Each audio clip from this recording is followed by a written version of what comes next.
శ్రోతలకు నా హృదయపూర్వక నమస్కారములు. మన శ్రోతలలో ఒక సోదరుడు ప్రశ్నను పంపటం జరిగినది. ఆ ప్రశ్న, సాధారణముగా ప్రకృతి నియమానుసారము ప్రతి జీవి లేదా మనిషి నిద్రకు ఉపక్రమించి నిద్రలోకి జారుకున్న కొన్ని గంటల తరువాత మేలుకొని ఆ తదుపరి రోజువారీ జీవనము హుషారుగా, చురుకుగా, ఆరోగ్యముగా కొనసాగుతున్నాడు. శరీరము నిద్రలో రీఛార్జ్ అయినట్లుగా తెలుస్తున్నది. ప్రయత్నము లేకుండా జరుగుతున్న చర్య సమాధి స్థితిగా వర్ణిస్తున్నాము. కానీ ఆధ్యాత్మిక ఆత్మజ్ఞాన చదువు సాధనాపరముగా ఎరుకతో ఆ స్థితిని పొందవలేను అని అంటున్నారు. అంటే ఆత్మజ్ఞాన చదువులో తద్వారా మనిషి జీవన ప్రయాణమునకు కలుగు ప్రయోజనము, అనుభూతి ఏమిటి వివరించగలరు? మరొక ప్రశ్న, సంతానము వారి తల్లిదండ్రుల పోలికలు, హావభావ గుణ గణ రూపురేఖలతో పాటు వారి కర్మలను, రుణాలను మోస్తారా? మంచి చెడు కర్మల ఫలితాన్ని ఇక్కడ అనుభవిస్తే మిగిలే శేషము ఉంటుందా? అనంత ఆత్మశక్తి యందు ప్రాణశక్తిలో కర్మ ఫలితాల యొక్క స్థితిని తెలియజేయండి. ఇదండి మీరు ప్రశ్న. ముందుగా ప్రశ్న ఏంటంటే, అసలు మనం జాగ్రత్తగా దాన్ని అర్థం చేసుకుంటే, మామూలు జీవితంలో మనం పనులు చేసుకుంటూ శారీరకంగా, మానసికంగా ఉదయం నుంచి రాత్రి వరకు మనకు సంబంధించిన అన్ని కార్యక్రమాలు చేసుకుంటూ రాత్రికి నిద్రపోయి చక్కగా మళ్ళీ ఉదయాన్నే ఫ్రెష్గా లెగుస్తాం. అంటే ఈ పనులు చేసుకునేటప్పుడు మెలకువ నుంచి రాత్రి వరకు శరీరం అలసిపోతుంది, మనస్సు అలసిపోతుంది. అంటే కొంత అలసటగా లోనవుతాం. అంటే నిద్రలో ఏం జరిగింది అంటే, శరీరము మనసు విశ్రాంతి తీసుకున్నాయి. శరీరము మనసు విశ్రాంతి తీసుకున్నాయి కనుక మళ్ళీ ఫ్రెష్గా హాయిగా మనం మళ్ళీ మొదలు పెడుతున్నాం రోజుని. అయితే శరీరానికి సంబంధించినటువంటి, మనసుకు సంబంధించినటువంటి శక్తిని ఆహార రూపంలో మనం గ్రహిస్తున్నాము. జాగ్రత్తగా తెలుసుకోవాలి. రోజు మనం తీసుకునే ఆహారం మన శరీరాన్ని నిలబెడుతున్నది. ఇప్పుడు శరీరానికి ఆహారం అందించకుండా మనం నిద్రపోయినా కూడా నిద్రలో మనం రీఛార్జ్ అయ్యి మనకేదో శక్తి మన లోపల సమకూరిపోదు. నిద్రలో జరిగింది ఏంటంటే, నేను అనే భావన కూడా పోయింది. ఒకవేళ నిద్రలో రీఛార్జ్ అయిపోయి, అంటే మన సెల్ ఛార్జింగ్ డౌన్ అయిపోగానే అది కరెంటు స్విచ్లో పెట్టి సెల్ని రీఛార్జ్ చేసుకున్నట్టుగా నిద్రలో మనమేమి విశ్వశక్తినో అనంత శక్తినో ఏదో శక్తిని పొంది రీఛార్జ్ అవట్లా. ఒకవేళ అలా అవటం నిజమే అయితే మనకు ఆహార అవసరత ఉండదు. అసలు ఆహారం అనే అవసరమే మనకు ఉండదు. ఆహారం తీసుకునే మన శరీరం కదులుతున్నది, జరుగుతున్నది. అంటే ఇది నిరూపణగా ఉన్న సత్యము. ఇప్పుడు సహజంగా మనం అర్థం చేసుకోవాల్సిన విషయం ఏంటి? రోజు ఆహారం తీసుకుంటున్నాం. పొద్దున్న నుంచి మెలుకో ఉన్నంతసేపు ఆహారమే తీసుకుంటాం. మీరు గమనించి చూడండి, నిద్రపోకపోతే మీరు మేలుకొని ఉంటే రాత్రిపూట కూడా పనులు చేస్తుంటే ఆకలేస్తుంది మీకు. ఏదో ఒకటి తింటారు, ఏదో ఒకటి తాగుతారు. నిద్రలో జరిగింది ఏంటంటే, అలసిపోయిన శరీరము విశ్రాంతిలోకి వెళ్ళింది. అలాగే శరీరానికి ఉండే సహజ ప్రక్రియ ఏంటి? అసలు నిద్ర అనేది ఎందుకు పెట్టబడింది? నిద్ర అనేది మనం తెచ్చుకున్నది కాదు, శరీరానికి పెట్టబడింది. ఎందుకు పెట్టబడింది నిద్ర అనేది అంటే, నిద్రలో మన శరీరము, మనం శరీర పైభాగాలను మెలకువలో శుభ్రపరుచుకుంటున్నాం. కానీ మెలకువ రాగానే చూడండి, ఇప్పుడు నిద్రపోయి మెలకువ రాగానే ఏం జరుగుతుంది? మలమూత్ర విసర్జనలు జరుగుతాయి. అలాగే పళ్ళు తోముకొని చక్కగా నోరు శుభ్రం చేసుకుంటాం. అలాగే శరీరం మొత్తాన్ని స్నానంతో శుభ్రం చేసుకుంటాం. అంటే ఏమైంది? నిద్రలో మనం అప్పటి వరకు ఉదయం నుంచి తీసుకున్నటువంటి ఆహార పదార్థాలన్నింటినీ, వాటిలోని శక్తిని గ్రహించి మన యొక్క శరీరం దాన్ని మలముగా, అంటే పనికిరాని అందులోని వేస్ట్ని కిందకి తోసేసింది. అది రెడీగా ఉంది. మనం మెలకువ వచ్చినాక మల విసర్జన చేస్తాం. అలాగే మూత్ర విసర్జన నీరు తాగినప్పుడు ఉదయం పూట జరుగుతూ ఉంటుంది, నిద్ర లేచిన తర్వాత జరుగుతుంది, మెలకువలో కూడా జరుగుతూ ఉంటుంది. అలాగే చెమట ద్వారా, చెవుల నుంచి వచ్చే గుబులు ద్వారా, ముక్కు నుంచి వచ్చే జలుబు ద్వారా, అలా అనేక రకాలుగా మనలోని మలినాలు బయటకు పోతా ఉంటాయి. మనం పీల్చి వదిలే గాలి ద్వారా కూడా బయటకు పోతా ఉంటాయి. ఈ నిద్ర అనే సహజ చర్యలో జరుగుతుంది ఏంటంటే, పగలంతా మనం శరీరాన్ని కదిపాం, పగలంతా మనం మనసును కదిపాం. అంటే మెదడు పనిచేసింది, శరీరం మొత్తం యంత్రాంగం అంతా పనిచేసింది, మనసు పనిచేసింది, మొత్తంగా లోపల అవయవాలు బయట శరీర అవయవాలు అన్ని పనిచేసినాయి. ఆహార పదార్థాలు స్వీకరించాం, ఆహార పదార్థాలన్నీ పచనం చేయబడి, అంటే డైజెస్టివ్ ప్రక్రియ జరిగి పచనం చేయబడి అదంతా శక్తిగా మార్చుకొని శరీరంలోకి శక్తి అంతా కణకణానికి అణువుకి ప్రసరించింది, అన్ని అవయవాలకి ప్రసరించింది. అన్ని అవయవాలు ఆ శక్తిని తీసుకొని తమ తమ పనులను నిర్వర్తించుకుంటూ ఉన్నాయి. మన శరీరంలో అవయవాలు అని మనం చెప్పుకుంటున్నప్పుడు మనకు అవయవాలు ఒక పొందికగా కనపడవచ్చు. అంటే కళ్ళు, ముక్కు, చెవులు, అలాగే లోపల అవయవాలకు వస్తే గుండె, కిడ్నీలు, పెద్ద పేగులు, చిన్న పేగులు, ఇలా రకరకాలుగా లివరు, ప్యాంక్రియాసు, అంటే మనకు తెలిసిన కొన్ని పేర్లు, కిడ్నీలు ఇలా కనపడవచ్చు. కానీ తల నుంచి కాలి వరకు మొత్తం శరీరంలో ఎన్ని అవయవాలున్నా శరీరం మొత్తం ఉన్నవన్నీ కణజాలము. ఆ కణజాలమే అవయవాల రూపం దాల్చుకుంది. మన శరీరంలో అనేక రకాలైనటువంటి అనేక విధములైనటువంటి మిలియన్లు కణజాలం ఉంది. అసలు లెక్కించడానికి వీలు లేనంత ఉంది, అంత కణజాలం ఉంది. అయితే ఆ కణజాలం సూక్ష్మాతి సూక్ష్మమైంది అవడం వల్ల అది మన కణజాలంలా కనపడదు. మాంసంగా భావించుకుంటాం, అవయవాలుగా భావించుకుంటాం, ఎముకలుగా భావించుకుంటాం, రక్తంగా భావించుకుంటాం, మలమూత్రాలుగా విసర్జించేస్తూ ఉంటాం. అనేక కణజాలం చనిపోయిందంటే ఈ మలమూత్ర రూపంలో, చెమట రూపంలో విసర్జన ప్రక్రియలో బయటకు వెళ్ళిపోతూ ఉంటుంది.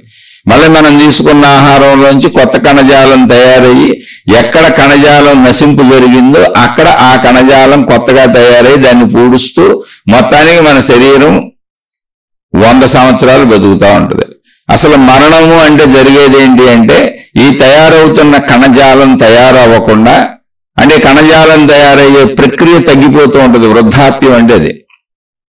మన శరీరం ఎదుగుదల ఏంటి, కణజాలం ఎదుగుతుంది, అంటే తయారవుతుంది మనం తీసుకున్న ఆహారం నుంచి. అది శరీరాన్ని నిర్మించుకుంటూ శరీరాన్ని పెరిగేలా చేస్తుంది.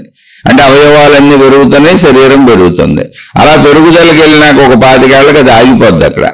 అక్కడి నుంచి మనం తీసుకున్న ఆహార పదార్థాల్లో కణజాలం శరీరంలో నశిస్తుంటే నశించిన కణజాలాన్ని పూడుస్తూ ఉంటుంది మన శరీరం. మనం తీసుకున్న ఆహారం రక్తంగా మారుతుంది, రక్తంలోంచి కొంత భాగం మాంసంగా మారుతుంది, మాంసంలోంచి కొంత భాగం ఎముకలు మజ్జగా మారుతుంది, ఎముకలు మజ్జగా మారిన దాంట్లోంచి కొంత భాగం స్పెర్మ్ వీర్యముగా మారుతుంది. అలా ఆ స్పెర్మ్ ద్వారా మనుషులు ఉత్పత్తి అవుతారు. ఈ ప్రాసెస్ మొత్తం కణజాల రూపము. అన్ని కణములే, వాటికి రకరకాల పేర్లు ఉన్నాయి. మెదడులో ఉండే వాళ్ళకి ఒక పేర్లు పెట్టారు, ఒక్కొక్క అవయవంలో ఒక చోట ఒక పేర్లు ఉన్నాయి. మొత్తంగా అది కణజాలము. అంటే సపరేట్ విడివిడిగా ప్రతి కణము తనను తాను విడిగా భావించుకుంటుంది. మనుషులందరం మనం వేరువేరుగా 800 కోట్ల మంది సుమారుగా ఒక్కొక్కళ్ళం వేరువేరుగా ఎలా భావించుకుంటున్నామో మన శరీరంలో ఉన్న కణజాలం అంతా అలా వేరువేరుగా భావించుకుంటుంది.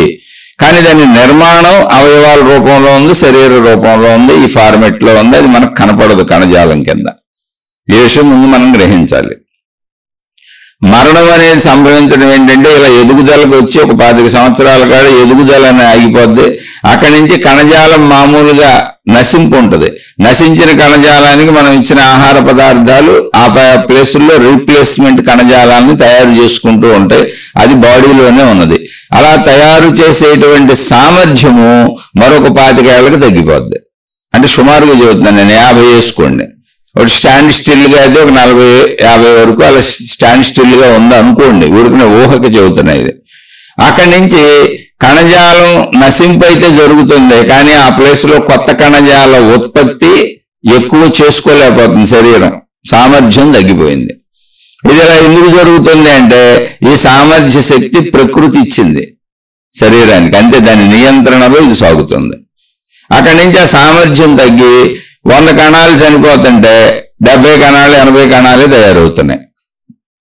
అందుకని మనకి కండ తగ్గిపోతూ మనుషులు సన్నబడుతూ వృద్ధాప్యం వచ్చేటప్పుడు చూడండి, తోళ్ళు వేలాడిపోతూ కండరాలన్నీ కండ పట్టదు, నశించిపోతూ నిదానంగా ఇంకా అక్కడి నుంచి కణజాలం నశింపు అధికమైపోతూ ఉంటుంది.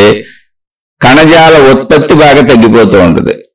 అంటే 100 కణజాలాలను చనిపోతుంటే 70 నుంచి 60కి 50కి 40కి 30కి 20కి పడిపోతూ ఉంటాయి. అప్పుడు ఏమవుతుంది, ఇలా తగ్గిపోయినప్పుడు కణోత్పత్తి తగ్గిపోయింది. మనం ఆహారం తీసుకుంటున్నా కూడా కణోత్పత్తి జరగట్లా. ప్లస్ మనం నిదానంగా ఇది ఎప్పుడైతే శరీర శిథిలత మొదలైందో మన డైజెస్టివ్ సిస్టమ్ మనకు సంబంధించిన అన్నింటిలోనూ కణజాలం తగ్గటం వలన మనం తీసుకునే ఆహార శక్తి కూడా తగ్గిపోతూ ఉంటుంది. అవునా, యవనంలో ఉన్నప్పుడులా ఆహారాన్ని తీసుకోలేకపోతూ ఉంటాం. ఎందుకంటే దాని పచన ప్రక్రియ అన్ని రకాల ప్రక్రియలు తగ్గిపోతాయి. చూపు తగ్గిపోద్ది, వినికిడి తగ్గిపోద్ది, మొత్తంగా శారీరక శక్తి తగ్గిపోతూ ఉంటుంది. కారణం కణజాల ఉత్పత్తి లేదు. ఎక్కడెక్కడ కణజాలం చనిపోతుందో ఆయా ప్లేసుల్లో కొత్త కణజాలం రీప్లేస్ అవటం లేదు. ఇలా జరుగుతూ మన శరీర అవయవాల్లో ఏదో ఒక ముఖ్య అవయవం, అంటే కండరాలకి తగ్గిపోయినంతసేపు ప్రాబ్లం లేదు, కండ తగ్గిపోద్ది, ఊరికనే స్కిన్ ఏలాడుతూ ఉంటుంది, వృద్ధాప్య చిహ్నాలు కనపడితే చర్మం ముడతలు పడిపోద్ది, బలహీనం అయిపోతాం. కానీ నిదానంగా అలా తిరుగుతూ ఉంటాం. కంటిలో కణజాలం తగ్గుతున్నప్పుడు కంటి చూపు తగ్గిపోద్ది, చెవిలో తగ్గుతున్నప్పుడు చెవి వినికిడి తగ్గిపోద్ది. అలా శరీర అవయవాల్లో పటుత్వం తగ్గిపోతూ ముఖ్యమైనటువంటి అవయవాలు ఉన్నాయి. గుండె కానీ, కిడ్నీలు కానీ, లివర్ కానీ, ఇలా ముఖ్య అవయవాలు శరీరాన్ని మొత్తం ఇవన్నీ కలిపి బ్రతికించి నడుపుతూ ఉంటాయి. ఊపిరితిత్తులు కానీ ఇవన్నీ. వీటికి సంబంధించిన కణజాలం ఎప్పుడైతే తగ్గిపోయి ఏదో ఒక ముఖ్య అవయవానికి కణజాలం అందలేదో ఆ అవయవం పనిచేయటం మానేస్తుంది. అలా ముఖ్యమైన అవయవం ఏదైతే పనిచేయటం మానేసిందో అక్కడ మనిషి ప్రాణశక్తి పోయింది, ఆగిపోయింది, శరీర పనితీరు ఆగిపోయింది. అది ఇప్పుడు శక్తి ఉంది కానీ కణజాలం లేదు, పనిచేసే మిషన్ లేదు, యంత్రం లేదు. అంటే కారులో పెట్రోల్ ఉంది, వాహనంలో ఇంధనం ఉంది, కానీ వాహనం చెడిపోయింది, వాహనం బాగులేదు, అది కదలదు, చెడిపోయింది. అలా జరిగింది మరణం అనేది అలా జరిగినది. అంటే మన శరీర ముఖ్య అవయవాలకి కణజాలం అందకపోవడం వలన అది గుండెలోనో, కిడ్నీలోనో, లివర్లోనో, ఏదైనా ముఖ్య భాగం, ఊపిరితిత్తుల్లోనో ఇవన్నీ అనుసంధానంగా పనిచేస్తూ ఉంటాయి. అందులో ఏ ఒక్కటాగినా మిగిలిన పనిచేయక, అందుకని మనిషి చనిపోయాడు అని చెబుతున్నాం. బాగా వృద్ధాప్యంలో జరిగేది అది. అనారోగ్యాల్లో జరిగేది కూడా ఇదే. ఏదైనా ముఖ్యమైనటువంటి భాగానికి ఒక అనారోగ్యం తీవ్రంగా ఏదైనా కలిగినప్పుడు వయసుతో నిమిత్తం లేకుండా ఆ అవయవం పాడైపోవటం వలన, అనారోగ్యం వలన పాడైపోవటం వలన మరణం సంభవిస్తూ ఉంటుంది. యాక్సిడెంట్లో అయినా జరిగేది అది. ముఖ్య అవయవాలు దెబ్బతింటే శరీరం నశించిపోద్ది. అసలు మరణం ఇది. ఇప్పుడు నిద్ర ఏంటి అంటే, నిద్ర సృష్టి సహజంగా పెట్టింది. ఎందుకు పెట్టింది అంటే, నిద్రలో జరుగుతున్న చర్య ఏంటంటే, ముందు మనోవిశ్రాంతి, మనసు కూడా నిద్రపోతుంది. శరీర విశ్రాంతి, శరీరం కూడా నిద్రపోతుంది. మనసు శరీరము నిద్రపోయినప్పుడు నేను అనేటువంటి భావన కూడా మనకు లేకుండా పోతుంది. ఈ నేను అనే భావన కూడా లేకుండా పోయినప్పుడు మనకి బంధాలు లేవు, బంధుత్వాలు లేవు, బాధ్యతలు లేవు, అసలు నేనున్నానన్న స్పృహ కూడా లేదు, బరువు లేదు, ఏమీ లేదు, ఉన్నాను అన్న ఎరుక కూడా లేదు. సరే, అది మనకు లేదు. కానీ అప్పుడు శరీరంలో ఏం జరుగుతుంది అంటే, శరీరం బ్రతికే ఉంది. ఎందుకని ఉదయాన్నే లేస్తున్నాక మెలకు వస్తుందిగా. శరీరం బ్రతికే ఉంది కనుక ఏం జరిగింది అంటే, శరీరానికి సంబంధించిన అంతర్గత అవయవాలలో శరీరం ఉదయం నుంచి, అంటే మెలకు వచ్చిన దగ్గర నుంచి రాత్రి గాఢ నిద్రలోకి వెళ్లే వరకు శరీరం పనిచేస్తూనే ఉంటుంది. నిద్రపోతున్నప్పుడు కూడా శరీరం అవసరమైనంత గాలిని పీల్చుకుంటూనే ఉంటుంది, అవసరమైన ముఖ్య అవయవాలు పనిచేస్తూనే ఉంటాయి, గుండె, ఇటువంటివన్నీ. అంటే మనిషి బ్రతికి ఉండడానికి అవసరమైనవి. కానీ నేనన్న ఎరుకుపోద్ది, కారణం మనసు నిద్రపోయింది. అప్పుడు శరీర అంతర్గత అవయవాలలో ఉన్నటువంటి మలమూత్ర రూపాల వీటన్నింటినీ కూడా అది విసర్జన ప్రక్రియకి బయటికి తెచ్చుకుంటుంది. మొత్తం క్లీనింగ్ ప్రాసెస్ లోపల చేసుకుంటుంది. అంటే సెల్ఫ్ క్లీనింగ్ ప్రాసెస్ విశ్రాంతిలో, నిద్రలో, గాఢ నిద్రలో జరుగుతుంది. మెలకు వచ్చి నేను అన్న ఎరుకు ఉందనుకోండి, ఒకవేళ మనం విశ్రాంతిగా కూర్చున్నా నేను అన్న ఎరుకలో ఆలోచనలు చేస్తూ ఉంటాం. నేను అన్న భావనతో ఏదో పరిమిత భావన ఏర్పడి మొత్తం శరీరాన్ని, మనసుని కదుపుతానే ఉంటుంది. మనిషి కదలకుండా కూర్చున్నా కూడా భావోద్వేగాలు, భావాలు కదులుతానే ఉంటాయి. అప్పుడు భావాలు లోపల అంతర్గతంలో కదులుతూ ఉంటాయి.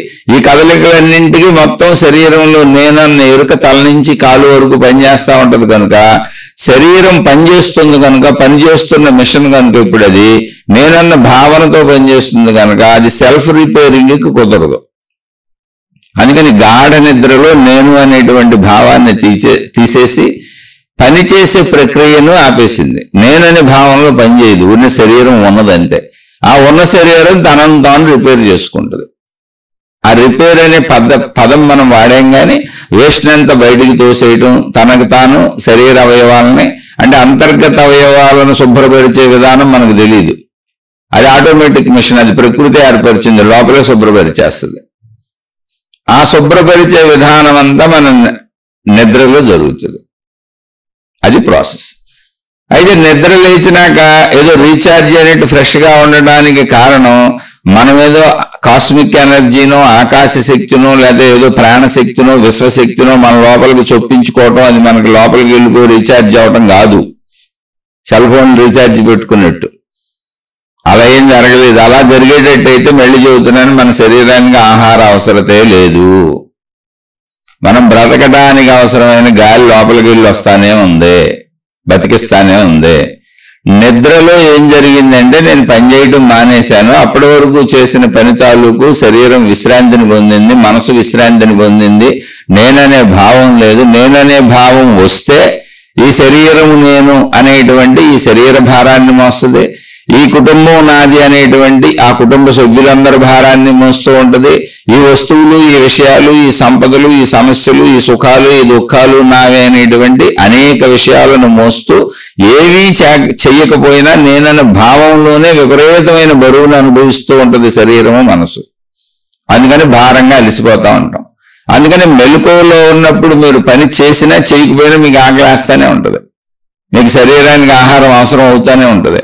కారణం ఏంటంటే అసలు మెలకువలో నేను అని తగలటమే మనం భారం మోసేస్తున్నాం. శరీర భారం మోస్తున్నాం, నాకు సంబంధించిన మనోభారం మోస్తున్నాను. నాకు ఎన్ని ఊహలు ఉన్నాయో, ఎన్ని ఆలోచనలు ఉన్నాయో, నేను, నాది, నా వాళ్ళు అనేది ఎంత ఉందో అంత భారం నేను మోస్తూనే ఉన్నాను. నిద్రలో ఈ భారాన్ని దింపేశాను కనుక మీద నుంచి బరువు దిగిపోయింది. ఇది సృష్టి సహజంగా పెట్టింది. బరువు లేని మనిషి హాయిగా విశ్రాంతిగా ఉన్నాడు. ఇప్పుడు మీద బరువు లేదు, అందుకని బరువును దింపేసి హాయిగా విశ్రాంతి తీసుకున్నాడు కనుక ఫ్రెష్ అయినట్టు అనిపిస్తుంది. నేననే భావన కూడా లేదు, నేననే ఆలోచన కూడా లేదు. మళ్ళీ లేచి నేను తగిలించుకున్నాడు, అక్కడి నుంచి భారంగా అనిపిస్తుంది. భారంగా అనిపించడం మొదలైన కాడి నుంచి ఆహారం స్వీకరించడం, శక్తిని సమకూర్చుకోవడం మొదలైపోద్ది. నిద్రపోతున్నంతసేపు శక్తితో అవసరత ఉండదు. ఇక్కడ బరువు దింపటం, బరువు ఎత్తుకోవటం అది జరిగింది. అందుకని రీఛార్జ్ అవుతుందని ఏదో ఊహించుకోబాకండి. ఎవరైనా ఏదైనా నీ శక్తులు నీలో ప్రవేశించేస్తని అలా జరుగుతుంది, ఇలా జరుగుతుంది, నిద్రలో కాస్మిక్ ఎనర్జీ నీ లోపలికి వెళ్ళిపోతుంది అంటే వింటే వినండి, నమ్మితే నమ్మండి. నాకు వచ్చిన ప్రాబ్లం అయితే ఏమీ లేదు, సృష్టి సహజంగా జరిగింది ఇది.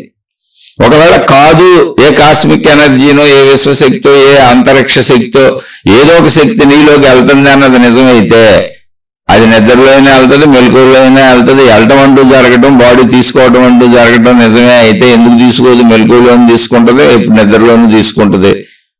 అప్పుడు మనకు ఆహార అవసరతే ఉండదు అసలు. అక్కడ మెయిన్ పాయింట్ అది. ఆహార అవసరత ఎప్పుడైతే ఉందో నీకు శక్తి దీని నుంచే వెళ్తుంది. మనిషికి శక్తి ఆహారం నుంచే వెళ్ళాలి. మిగిలినవన్నీ మన భావాలు, వాటిని ఎలా కావాలంటే అలా తయారు చేసుకోవచ్చు. మనం సహజంగా అర్థం చేసుకుంటే వెళ్దాం. ఇది ఆధ్యాత్మిక చదువు, ఇక్కడ మహిమలు ఉండవు, మాయలు ఉండవు. అందుకని ఏవో శక్తులు మీలో ప్రవేశిస్తాయని మీరు భావించుకోబాకండి. ఇప్పుడు ధ్యానంలో కానీ తపస్సులో కానీ అంటే అది సరిగ్గా చేయటం కుదిరిన వాళ్ళకి ప్రశాంతంగా హాయిగా ఉన్నట్టు అనిపిస్తుంది. కారణం ఏంటంటే అక్కడ కూడా మనం కదలికలను ఆపేస్తున్నాం. శరీర కదలికలు ఆపాం, మనో కదలికలు ఆపాం. అది సక్రమంగా కుదిరితే నిద్ర లాంటి స్థితిని మెలకువలో తెచ్చుకుంటున్నాం. జరుగుతుంది అదే. అంటే అక్కడ ఏమైంది? నేననే భావాన్ని కూడా పోగొట్టుకుంటున్నాం కుదిరితే. కుదరని వాళ్ళకి ధ్యానం భయం అవుతుంది, ధ్యానం బాధ అవుతుంది, ధ్యానం దుఃఖం అవుతుంది, ధ్యానం ఆందోళన అవుతుంది. అలా ఒంటరిగా కూర్చోవడం, ఏకాంతంగా కూర్చోవడం భయంకరమైన విషయంగా ఉంటుంది. ఇంకా కొంతమంది అనేక ఊహలు కల్పించుకుంటారు. అనేక రకరకాల ఊహల్లో ఎక్కడెక్కడో తిరిగి వచ్చేసి మహిమలు మాయలు సృష్టించుకుంటూ ఉంటారు.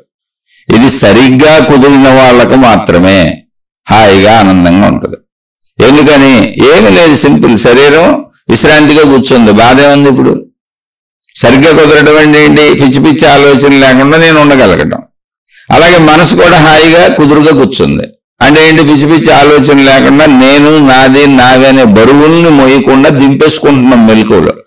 నిద్రలో ఆటోమేటిక్ గా నేను నాది నా వాళ్ళనే ఆ నేను యొక్క బరువుని ప్రకృతి దింపేసింది. అది ప్రకృతి చేసిన ఏర్పాటు. కాసేపు పక్కన పెట్టి నిద్రపోయింది, మొత్తం నేనన్న భావన ఎగిరిపోయింది. మెలకువలో కూడా నేనన్న భావాన్ని ఎగరగొట్టేసి అనంతత్వంలో కలిపేసే ప్రయత్నం.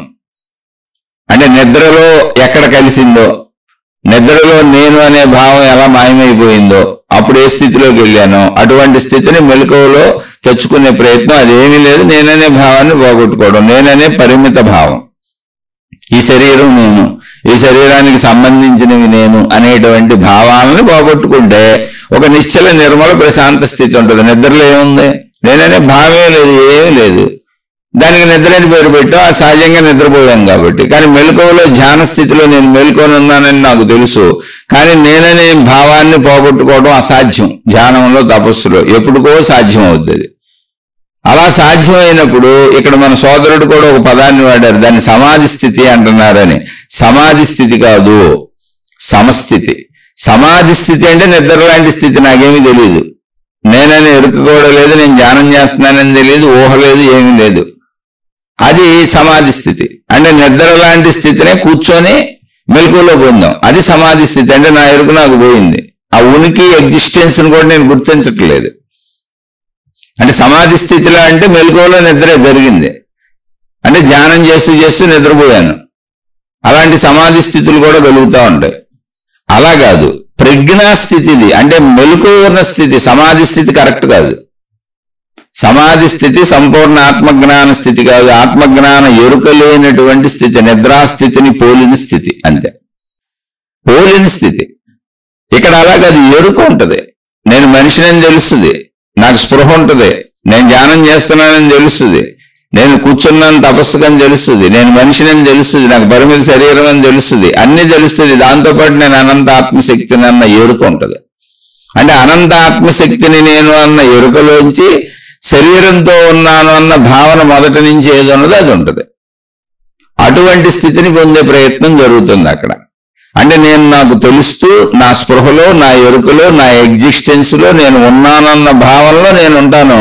కానీ ఆ భావన అనంతంగా, ఏకత్వంగా, అనేకం లేనట్టుగా, సర్వవ్యాపక శక్తిగా ఆ ఏకత్వ భావన కలుగుతూ, ఆ ఏకత్వ భావనలోనే శరీరం అనే నేను ఉన్నాను, అనేకం ఉన్నాయి అనే విభిన్నతలు కూడా అర్థమవుతూ ఉంటాయి. అలా ఎరుకతో తెలిసిన స్థితి ఆత్మజ్ఞానం. అంటే సమాధి స్థితి అంటే తెలిసిన స్థితి కాదు, తెలియని స్థితి. సమాధి స్థితి నుంచి బయటకు వస్తే మళ్ళీ మామూలుగా నా శరీరం నేనన్ని నిద్ర నుంచి మెలుకో వచ్చిన వాళ్ళలాగా ఉంటుంది. అలానే సమాధి స్థితి సామాన్యమైనది ఏం కాదు, చాలా గొప్ప స్థితి, చాలా సాధనలు చేస్తే తప్ప కలగని స్థితి. కానీ అదే సంపూర్ణ స్థితి మాత్రం కాదు. సంపూర్ణమైన స్థితి ఏంటి అంటే నాకు తెలిసి, నాకైనా మీకైనా సాధనలో నాకు తెలిసి నేను అనంత ఆత్మశక్తిని అనేటువంటి అనుభవ స్థితిని పొందుతాను నేను. అలా పొందుతూనే ఆ ఏకత్వ భావన, అంటే సృష్టి మొత్తం ఉన్నది ఒకటే శక్తి అనేటువంటి ఏకత్వ భావన పొందుతూనే, ఆ ఏకత్వ భావనా స్థితి అనుభవం అవుతూనే, ఆ అనుభవంలోనే నేను మనిషిగా ఉన్నాను, స్త్రీగా ఉన్నాను, పురుషుడిగా ఉన్నాను, ఇది నా కుటుంబం, ఇది నా బాధ్యతలని నేనుకు సంబంధించిన అన్ని గుర్తుంటాయి. నేను అలా సాధన చేసుకుంటున్నానని గుర్తుంటుంది, మొత్తం తెలుస్తుంది. మనకి మామూలు మనిషిగా మెలకువలో మనకేం తెలుసు అవన్నీ తెలుస్తే, వాటికంటే అధికంగా ఏకత్వంగా, అనంతంగా, సర్వవ్యాపకంగా అనంత ఆత్మశక్తి యొక్క ఎరుక భావన తెలుస్తుంది. అది నేను అనిపిస్తుంది. అది నేను అయినప్పుడు ఈ శరీరం అనేది ఆ సర్వవ్యాపక నేనులో ఉన్నది. ఈ సృష్టి నాలాంటి శరీరాలు గోళ్ళు ఉన్నాయి, ఈ సృష్టి అంతా అందులో ఉంది. ఊరినే శరీరాలు ధరించి శరీరాలు కోల్పోవటం అనే జనన మరణాల ఆట ఊరికనే ఆ శక్తిలో సరదాగా జరుగుతున్న శక్తి యొక్క చలన ప్రక్రియ. అలా ఎందుకు జరుగుతుంది సరదాగా అంటే కాదు, అది శక్తి యొక్క చలన ప్రక్రియ. శక్తిలో కదలిక ఉంది, చైతన్యం ఉంది, చలనం ఉంది, జ్ఞానం ఉంది, ఇచ్ఛాశక్తి ఉంది, క్రియాశక్తి ఉంది. దానిలో పంచభూతాత్మక లక్షణాలు ఉన్నాయి, త్రిగుణాత్మక లక్షణాలు ఉన్నాయి. మొత్తం సృష్టి అంతా కూడా అనంత ఆత్మశక్తి యొక్క లక్షణాల, గుణాల, స్వభావముల వ్యక్తీకరణ. దానిలోనే ఒక మనిషిలో కోపం, తాపం ఇలాంటి గుణాలు, దయాజాలి, కరుణ లాంటి గుణాలు, అనేక గుణాలు ఒక మనిషి అలా వ్యక్తపరుస్తూ మళ్ళీ మామూలు అయిపోతూ ఉంటాడో, అలా అనంత ఆత్మశక్తిలో ఆ శక్తి యొక్క గుణములు, లక్షణములు, సమర్థతలు, దానికి సంబంధించిన సమస్తము వ్యక్తమై అందులో లయమవుతూ ఉంటాయి. ఆ ఏకత్వ భావన తెలుస్తూ ఉంటుంది. నేను అనంత ఆత్మశక్తిని, కానీ ఇలా సృష్టిగా వ్యక్తీకరించబడుతున్నటువంటి స్థితిలో ఇప్పుడు నేను ఈ జీవుడుగా భావించుకుంటున్నాను, ఈ శరీరంతో ఉన్నాను. ఇది ఒక వ్యక్తీకరణ మాత్రమే. ఈ శరీర నశింపు నా నశింపు కాదు, శక్తికి నశింపు లేదు. ఈ శరీరము ఈ శక్తి నుంచి ఆవిర్భవించింది. పంచభూతాలు, ఈ సృష్టి మొత్తం ఈ శక్తి నుంచి వ్యక్తీకరించబడినాయి. దాన్ని జననం అంటున్నాము. మళ్ళీ ఇవన్నీ తిరిగి ఆ శక్తిలో లయించబడతాయి, దాన్ని మరణం అంటున్నాము. అంతే తప్ప అసలు జనన మరణాలు అనేవి లేవు. ఇవన్నీ శక్తి యొక్క లక్షణములు, వ్యక్తీకరణలు అనేటువంటి అనుభవాన్ని పొందుతారు. అది మనం ఇప్పుడు చెప్పుకున్నంత సామాన్యమైన విషయం కాదు. ఎన్ని జన్మలు పడుతుందో తెలీదు, కానీ అది మనిషి సాధించగలిగిన విషయం. పట్టుబడితే అంటే ఒక మూర్ఖ పట్టు ఏదో ప్రయత్నం, తీవ్ర ప్రయత్నమో చేస్తే వస్తుందని కాదు.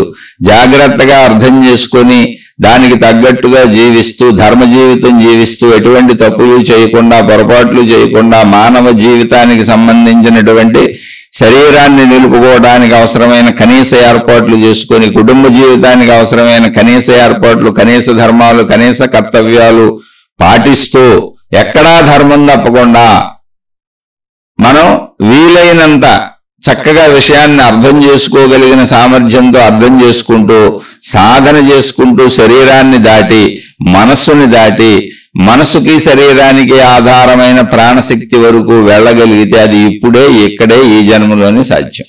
కానీ అది చెప్పుకున్నంత తేలికైన విషయం కాదు. ఎందుకని అంటే ఇదే విషయాన్ని నేను 30-35 సంవత్సరాల నుంచి చదువుతున్నాను, వింటున్నాను, తెలుసుకుంటున్నాను. అప్పటి నుంచి నా చుట్టూ ఉన్న అందరికీ చెబుతున్నాను, నా స్నేహితులతో చెప్పాను, బోల్డ్ మందితో మాట్లాడాను, పంచుకుంటున్నాను, అందరితో చర్చించుతున్నాను, విశ్లేషిస్తున్నాను. అలా సాగుతూ ఇప్పుడు మీ దాకా వచ్చాను, కానీ నాకు ఆ అనుభవం కలగలేదు. అయితే దానికి దగ్గరగా వెళుతున్నట్టుగా, అది అర్థమవుతున్నట్టుగా తెలుస్తున్నది. భౌతిక విషయాల పట్ల శరీరంలో ఉండేటువంటి ఆకర్షణలు అన్నీ ఉంటాయి, అలాగే ఉంటాయి. కానీ చెడుతో వాటిని పొందాలి అని ఉండదు. ధర్మంగా శరీరాన్ని బ్రతికించుకోవాలి. ఆకలి ఎప్పటికీ పోదు. కంటి చూపు చూడాలనే ఉంటది, చెవి వినికిడి వినాలనే ఉంటది, నోరు మాట్లాడుతూనే ఉంటది, పంచేంద్రియ క్రియలు అలాగే ఉంటాయి. ఒకవేళ ఏ ఋషో ముని అయినా నాకు భార్య భర్త ఉంటే సంసార జీవితానికి సంబంధించిన తలంపులు ఎప్పుడోకప్పుడు వస్తాయి. ఎందుకంటే అవన్నీ శరీరములో కూర్చబడి ఉన్నాయి సృష్టి చేత. కానీ వాటిని ధర్మముగా, మంచిగా మాత్రమే తీర్చుకుంటాను. మంచి లేకపోతే అధర్మంలోకి వెళ్ళి తీర్చుకోవాల్సి వస్తే అసలు అధర్మం వైపే వెళ్ళను, అవసరమైతే ఇవి ఆపేసుకుంటాను అనేటువంటి ఒక స్థిర నిర్ణయం లోపల కలుగుతుంది. అది ఆత్మజ్ఞానం వలన కలిగేది. ఇప్పుడు ఈ ఆత్మజ్ఞానాన్ని తెలుసుకోవడం వలన, దీన్ని పొందడం వలన జీవితంలో కలిగేటువంటి పరిణామాలు ఏంటి, మార్పులు ఏంటి, లాభాలు ఏంటి అని అడిగారు ఎవరో మన సోదరులు. ఇప్పుడు ఆ ప్రయోజనం ఏంటి, ఆ అనుభూతి ఏంటి అన్నప్పుడు, ప్రయోజనము అనుభూతి ఏంటంటే ఎట్టి పరిస్థితుల్లోనూ నేను చెడు చేయను. ముందు నాకు ఏకత్వానుభూతి కలుగుతుంది. అంటే ఒకేసారి నేను అనంత ఆత్మశక్తిని అనేటువంటి ఏకత్వానుభూతి, అలాగే ఒకేసారి ఆ అనంత ఏకత్వానుభూతిలో, అనంత ఆత్మశక్తిలో, సర్వవ్యాపక అనంత ఆత్మశక్తిలో శరీర రూపంతో ఉన్నానని శరీరానికి సంబంధించిన అన్ని భావాలు అందులో కలిసే ఉంటాయి ఒకసారిగానే. ఇది ఎలా ఉంటుందని మీరు ఏం కన్ఫ్యూజ్ అవ్వక్కర్లేదు. ఎందుకు కన్ఫ్యూజన్ ఉంది? అందులో ఒక వ్యక్తి ఉన్నాడు, ఆ వ్యక్తిగా నేను అనుకుంటున్నాడు. వ్యక్తిగా అక్కడ నుంచున్నప్పుడు మీరు స్త్రీలైనా పురుషులైనా మిమ్మల్ని మీరు భావించుకోండి. ముందు నేను, ఆ నేను భావన, నా తండ్రి వచ్చాడు నేను కొడుకుని, నా కొడుకు వచ్చాడు నేను తండ్రిని. మీరు స్త్రీలైతే మీరు స్త్రీలుగా మీరు అన్వయించుకోండి. అలా భార్య వస్తే భర్తనే. అలా నాకు సంబంధించిన ఎవరు వస్తే ఆ రిలేషన్లోకి మారిపోయి వాళ్ళతో అలాగే ప్రవర్తిస్తున్నాను చూడండి. నేను వ్యక్తి ఒక్కరే, కానీ పాత్రలు అనేకము. ఎక్కడైనా నేను అనే విషయాన్ని వ్యక్తి మర్చిపోయాడు. ఆ పాత్ర వచ్చినప్పుడు భర్త అయినప్పుడు నేను మర్చిపోయాడా, కొడుకు అయినప్పుడు నేను మర్చిపోయాడా, తండ్రి అయినప్పుడు నేను మర్చిపోయాడా, స్నేహితుడైనప్పుడు నేను మర్చిపోయాడా, అన్న అయినప్పుడు నేను మర్చిపోయాడా, చెల్లి అయినప్పుడు నేను మర్చిపోయాడా? నేను మర్చిపోవటం ఉండదు. నేను మూలంగా ఈ పాత్రలన్నీ యాక్ట్ చేస్తూ ఉంటాను. ఇలాంటి పాత్రలు ఎన్నో వందలు వేలు లక్షలు యాక్ట్ చేస్తూ ఉంటాను నా జీవితం మొత్తంలో, యజమానిగా, పనివాడిగా, రకరకాలుగా. కానీ మూలంగా ఉండేది ఏంటి? నేను ఫలానా అని నాకు తెలుసు, అది నేను. అవన్నీ సంబంధ బాంధవ్యములు. కుటుంబ జీవితంలో కానీ, సమాజ జీవితంలో కానీ, ఈ ప్రపంచంలో కానీ నేను బ్రతికున్నాడు నా మనుగడలో ఏర్పడేటువంటి సంబంధ బాంధవ్యములు. వాడన్నింటితో కలిసే జీవితం సాగుతుంది. మూలముగా నేనన్నప్పుడు ఎవరు? ఆ మూలం ఏంటి? నేను ఈ శరీరము కనుక, నేను ఈ శరీరం కనుక దీనికి ఆకలి ఉంది, దీనికి పంచేంద్రియాలు ఉన్నాయి, ఈ పంచేంద్రియాలకు కోరికలు ఉన్నాయి, ఆకలి తీర్చుకోవాలి, కోరికలు తీర్చుకోవాలి. కనుక ప్రపంచంతో సంబంధ బాంధవ్యములు. ఎందుకు? ఆకలి తీర్చుకోవడానికి, కోరికలు తీర్చుకోవడానికి, ఆయువు ఉన్నంతకాలం బ్రతికి ఉండటానికి. ఆ సంబంధ బాంధవ్యముల కోసం నేను మూలముగా, ఈ శరీరము నేనన్న భావన మూలముగా అనేక పాత్రలు పోషిస్తూ ఉంటాను. తండ్రిగా, తల్లిగా, కొడుకుగా, కూతురుగా, అనేక రకములుగా అనేక పాత్రలు పోషిస్తాను. కానీ నేను అనే మూలము చెదరదు, అది ఈ శరీరము. అంటే ఇప్పుడు మనం ఏమీ తెలుసుకోకుండా మామూలుగా జీవించి చనిపోతే మన మూలము, నేను అనే మూలం ఏంటి? శరీరము. శరీరంతో అయిపోయింది, ఆట అయిపోయింది, మరణం అయిపోయింది. ఇక మనిషి చనిపోయారు, స్త్రీలైనా పురుషులైనా. తీసుకెళ్లి పూజ చేయటం, కాల్ చేయటం, వాళ్ళ స్టోరీ క్లోజ్. ఇది సామాన్య మానవ జాతిలో ఉన్నది. అందరం అనుకున్నది కూడా ఇంతే. ఇప్పుడు జరిగేది కూడా ఇంతే. సామాన్యమా అసామాన్యమా కాదు, యథార్థంగా జరిగేది కూడా ఇంతే. జీవన్ముక్తులకు కూడా ఇదే జరిగేది. వాళ్ళేం తర్వాత కనపడరు, కనపడేవన్నీ శరీరాలే. కానీ ఇక్కడ ఆధ్యాత్మికత అన్నప్పుడు మూలం మారిపోద్ది. ఏం మారింది మూలం అంటే? నేను శరీరము అనేటువంటి భావంతో ఉన్న మూలము నన్ను నేను విశ్లేషించుకొని, నా లోపలికి నేను ప్రవేశించి, నన్ను నేను తెలుసుకొని గమనించుకున్నప్పుడు నాలో భావములు, ఆలోచనలు, భావోద్వేగములు, నాలో కలుగుతున్నటువంటి లోపలివన్నీ ఎలా ఉన్నవో, ఎక్కడున్నవో, ఎందుకున్నవో, అసలు అదంతా ఎందుకు జరుగుతున్నవో తెలియదు కానీ, వాటి రూపం ఏంటో తెలియదు కానీ ఉన్నవే అని తెలుస్తున్నది. అదే శక్తి. ఆ ఉన్నవని తెలుస్తున్న అన్నిటికీ మనసు అని పేరు పెట్టుకున్నాము. ఉన్నవన్నీ ఏంటని పరిశీలిస్తే శరీరముతో ప్రపంచ సంబంధ బాంధవ్యములన్నీ నేను మూలంగా జరిగినవి అన్ని గుర్తున్నవన్నీ మనసు అని ఏర్పడినవి అంతే. అవన్నీ శరీర సంబంధిత, ప్రాపంచిక సంబంధిత, నేను శరీరం అన్న భావ సంబంధిత విషయాలు. కాబట్టి మనకు అవన్నీ తెలిసినవే. అందుకని వాటిని పట్టుకొని బయటికి పోతా ఉంటాం. వాటిని పట్టుకొని అంటే మనసు శరీరాన్ని కదుపుతూ బయటికి వెళ్ళే ప్రక్రియ చేస్తూ ఉంటుంది. ఇదే జీవితం ఎప్పటి వరకు? మరణం వరకు. నిద్రలో జరిగేది ఏంటి అంటే, ఈ ప్రాసెస్ లో నిద్రలో మనసు శరీరము రెండూ నిద్రపోతాయి. మళ్ళీ మెలుగు వచ్చినాక పట్టుకు తిరుగుతూ ఉంటాయి. ఇందే నిద్రలో జరుగుతుంది. నిద్ర చిన్న మరణము, మరణము శాశ్వత నిద్ర. అంటే ఏం తేడా లేదు. శరీరం శిథిలం అయిపోయింది. అది కూడా ఎందుకు జరుగుతుందో మరణం చెప్పాను. శరీరములో ముఖ్య అవయవములు లోపల కణజాలాన్ని కూర్చుకోలేకపోయినాయి, కణజాలం నశించిపోయింది. అందువలన ముఖ్య అవయవములు పనిచేయటం లేదు కనుక శరీరం అనే మిషన్ పాడైపోయింది. ఇక శరీరం అనే మిషన్ పనికిరాదు, దాన్ని పూర్తి చేయటము, ఖాళీ చేయటము, అంతే.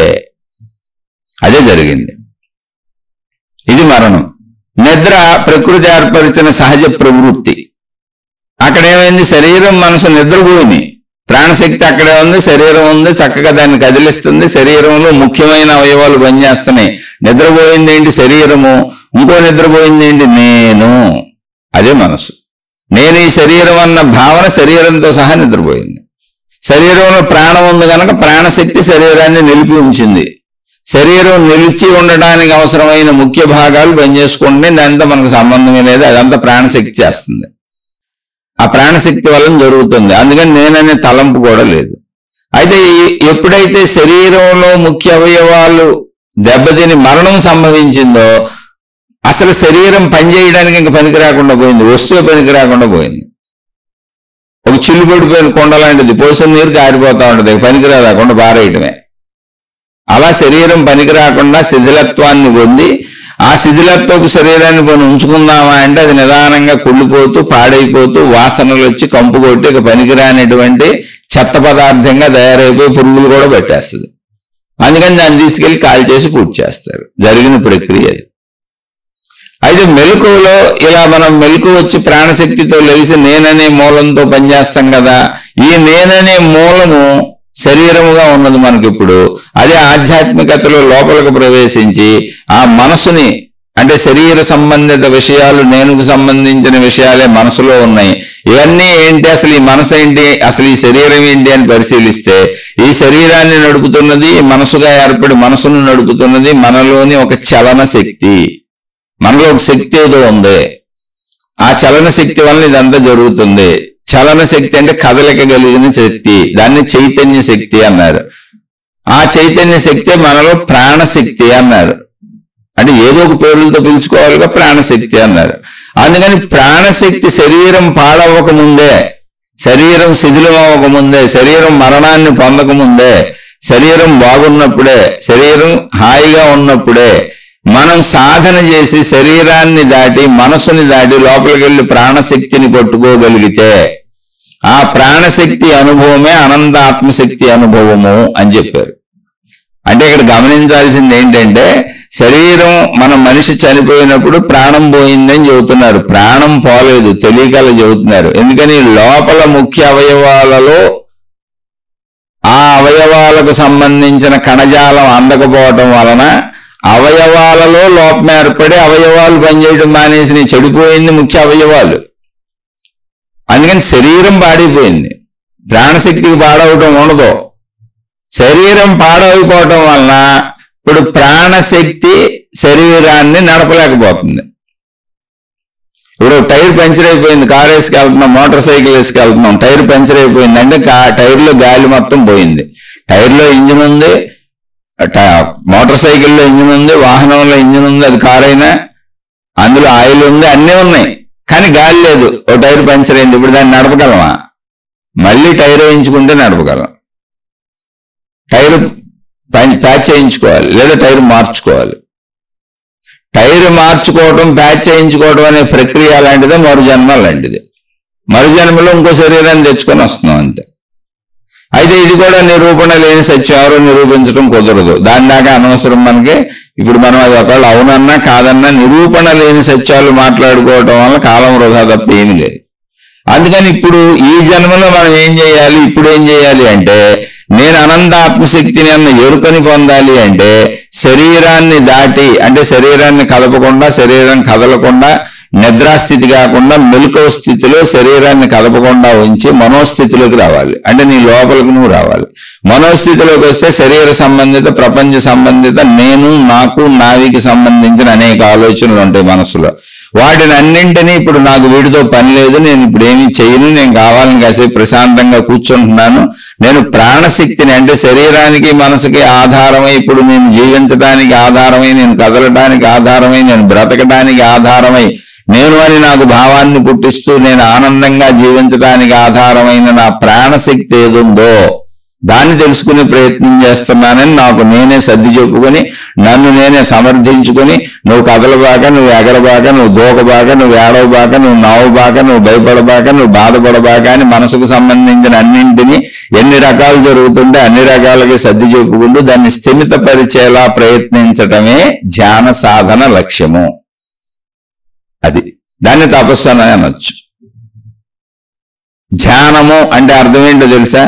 ఏ ధ్యాస లేకుండా ఉండటం. ఏ ధ్యాస ఉన్నా నువ్వు శరీరాన్ని పట్టుకుని అవైపోతావు. ఏ ధ్యాస ఉన్నా ఒకవేళ శరీరాన్ని పట్టుకొని వెళ్ళకపోయినా కూర్చొని దాన్ని ఊహించుకుంటా ఉంటావు. ఇది మనకున్న లక్షణం. ఈ లక్షణం ఎందుకుంది? చెడు కాదు. జీవితంలో బ్రతకటానికి ఈ ఊహాత్మక, సృజనాత్మక, కల్పనాత్మక లక్షణాలు అవసరం.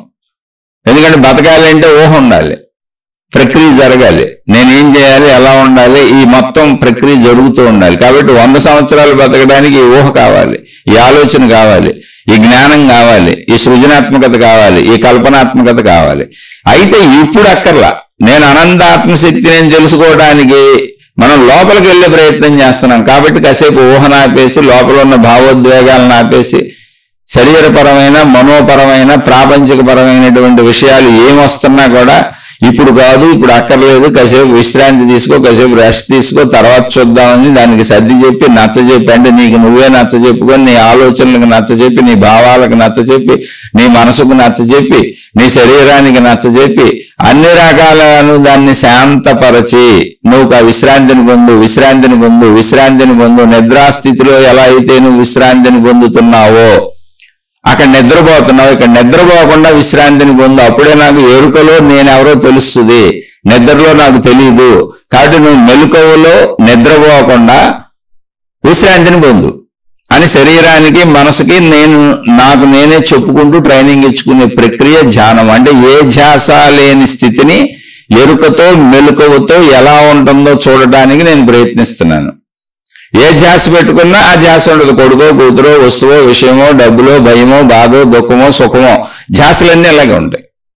అందులోకి వెళ్ళిపోతాను. సంబంధిత ఊహలు వచ్చేస్తాయి, భావోద్వేగాలు వచ్చేస్తాయి, ఆలోచనలు వచ్చేస్తాయి, శరీర ప్రకంపనలు వచ్చేస్తాయి. కాదు, ఇప్పుడు ఇవన్నీ నాకు అక్కర్లేదని నేను ఒక సాధనా సమయాన్ని పెట్టుకున్నాను. జీవితం మొత్తం కాదు, పావు గంటో అరగంటో గంటో నాకు కుదిరిన వీలుని బట్టి, నాకు సమకూరిన సమయాన్ని బట్టి మిగిలిన జీవితాన్ని జీవించుకుంటూ కుటుంబ బాధ్యతలు చేసుకుంటూ నా శరీరాన్ని రక్షించుకుంటూ నా ధన సంపాదనని పాడు చేసుకోకుండా నాకు భౌతిక జీవితంలో దేన్ని దెబ్బకొట్టుకోకుండా జస్ట్ ఒక 10 నిమిషాలు, పావు గంట, అరగంట, గంట వీలుని బట్టి నేను ప్రయత్నిస్తూ ఉంటాను. ఏంటి ఆ ప్రయత్నము? ఏమీ లేదు అసలు. ప్రయత్నము కాని ప్రయత్నము, ధ్యాస లేని ధ్యాస. ఏ ధ్యాస వద్దు నాకు అనే ధ్యాసను పెంచుకుంటూ ఉంటాను. ఏ ధ్యాస కలుగుతున్నా వద్దు, ఇప్పుడేమీ చేయను. ధ్యానము అంటే అది ధ్యాస లేని స్థితి ధ్యానము. ఏ ధ్యాస లేని స్థితి ఎలా ఉంటుందో దాన్ని నేను అనుభవించాలి. ఇప్పుడు నిద్రలో ఏం జరిగింది? ఏ ధ్యాస లేని స్థితిలోకి వెళ్ళాను, కానీ అనుభవం లేదు, నిద్రపోయాను. నేననే భావన లేదు, అసలు ఆ స్థితిని గ్రహించే శక్తి కూడా లేదు, నాకు ఎరుక లేదు. ఇప్పుడు అలా కాదు, ఎరుకతో ధ్యాసను ఆపుతాను, శరీరాన్ని ఆపుతాను, మనసును ఆపుతాను. ఈ రెండింటిని నిద్రలో ఏ విశ్రాంతి స్థితికి వెళ్ళి అక్కడికే తీసుకెళ్తాను, కానీ నిద్రపోను, ఎరుకుతో ఉంటాను, ధ్యాసతో ఉంటాను. ఏ ధ్యాస లేని ధ్యాసతో ఉంటాను, అంటే ఆ ధ్యాసను పట్టుకుంటాను. ఏ ధ్యాస లేని ధ్యాసను పట్టుకుంటాను, ఏ ఎరుక లేని ఎరుకను పట్టుకుంటాను. ఎందులోకి వెళ్ళని నా ఉనికిని పట్టుకుంటాను, నేను అని అనని నా ఉనికిని పట్టుకుంటాను, ఉన్నాను అన్న స్థితిని పట్టుకుంటాను. మెలకువలో పట్టుకోవాలి, దీన్ని చక్కగా పట్టుకోవచ్చు, అర్థం అవుతుంది. అర్థం చేసుకుంటూ వెళ్తే అదే అర్థం అవుతుంది. నేను మనిషిని, ఈ శరీరాన్ని, నేను ఫలానా మనిషిని, నాకు భార్య ఉంది, భర్త ఉన్నాడు, పిల్లలు ఉన్నారు, ఇల్లు ఉన్నాయి, ఈ ధ్యాసలే ఉండవు. కానీ ధ్యాస ఉంది అక్కడ. ఏంటి? ఏ ధ్యాస లేని ధ్యాస ఉంది.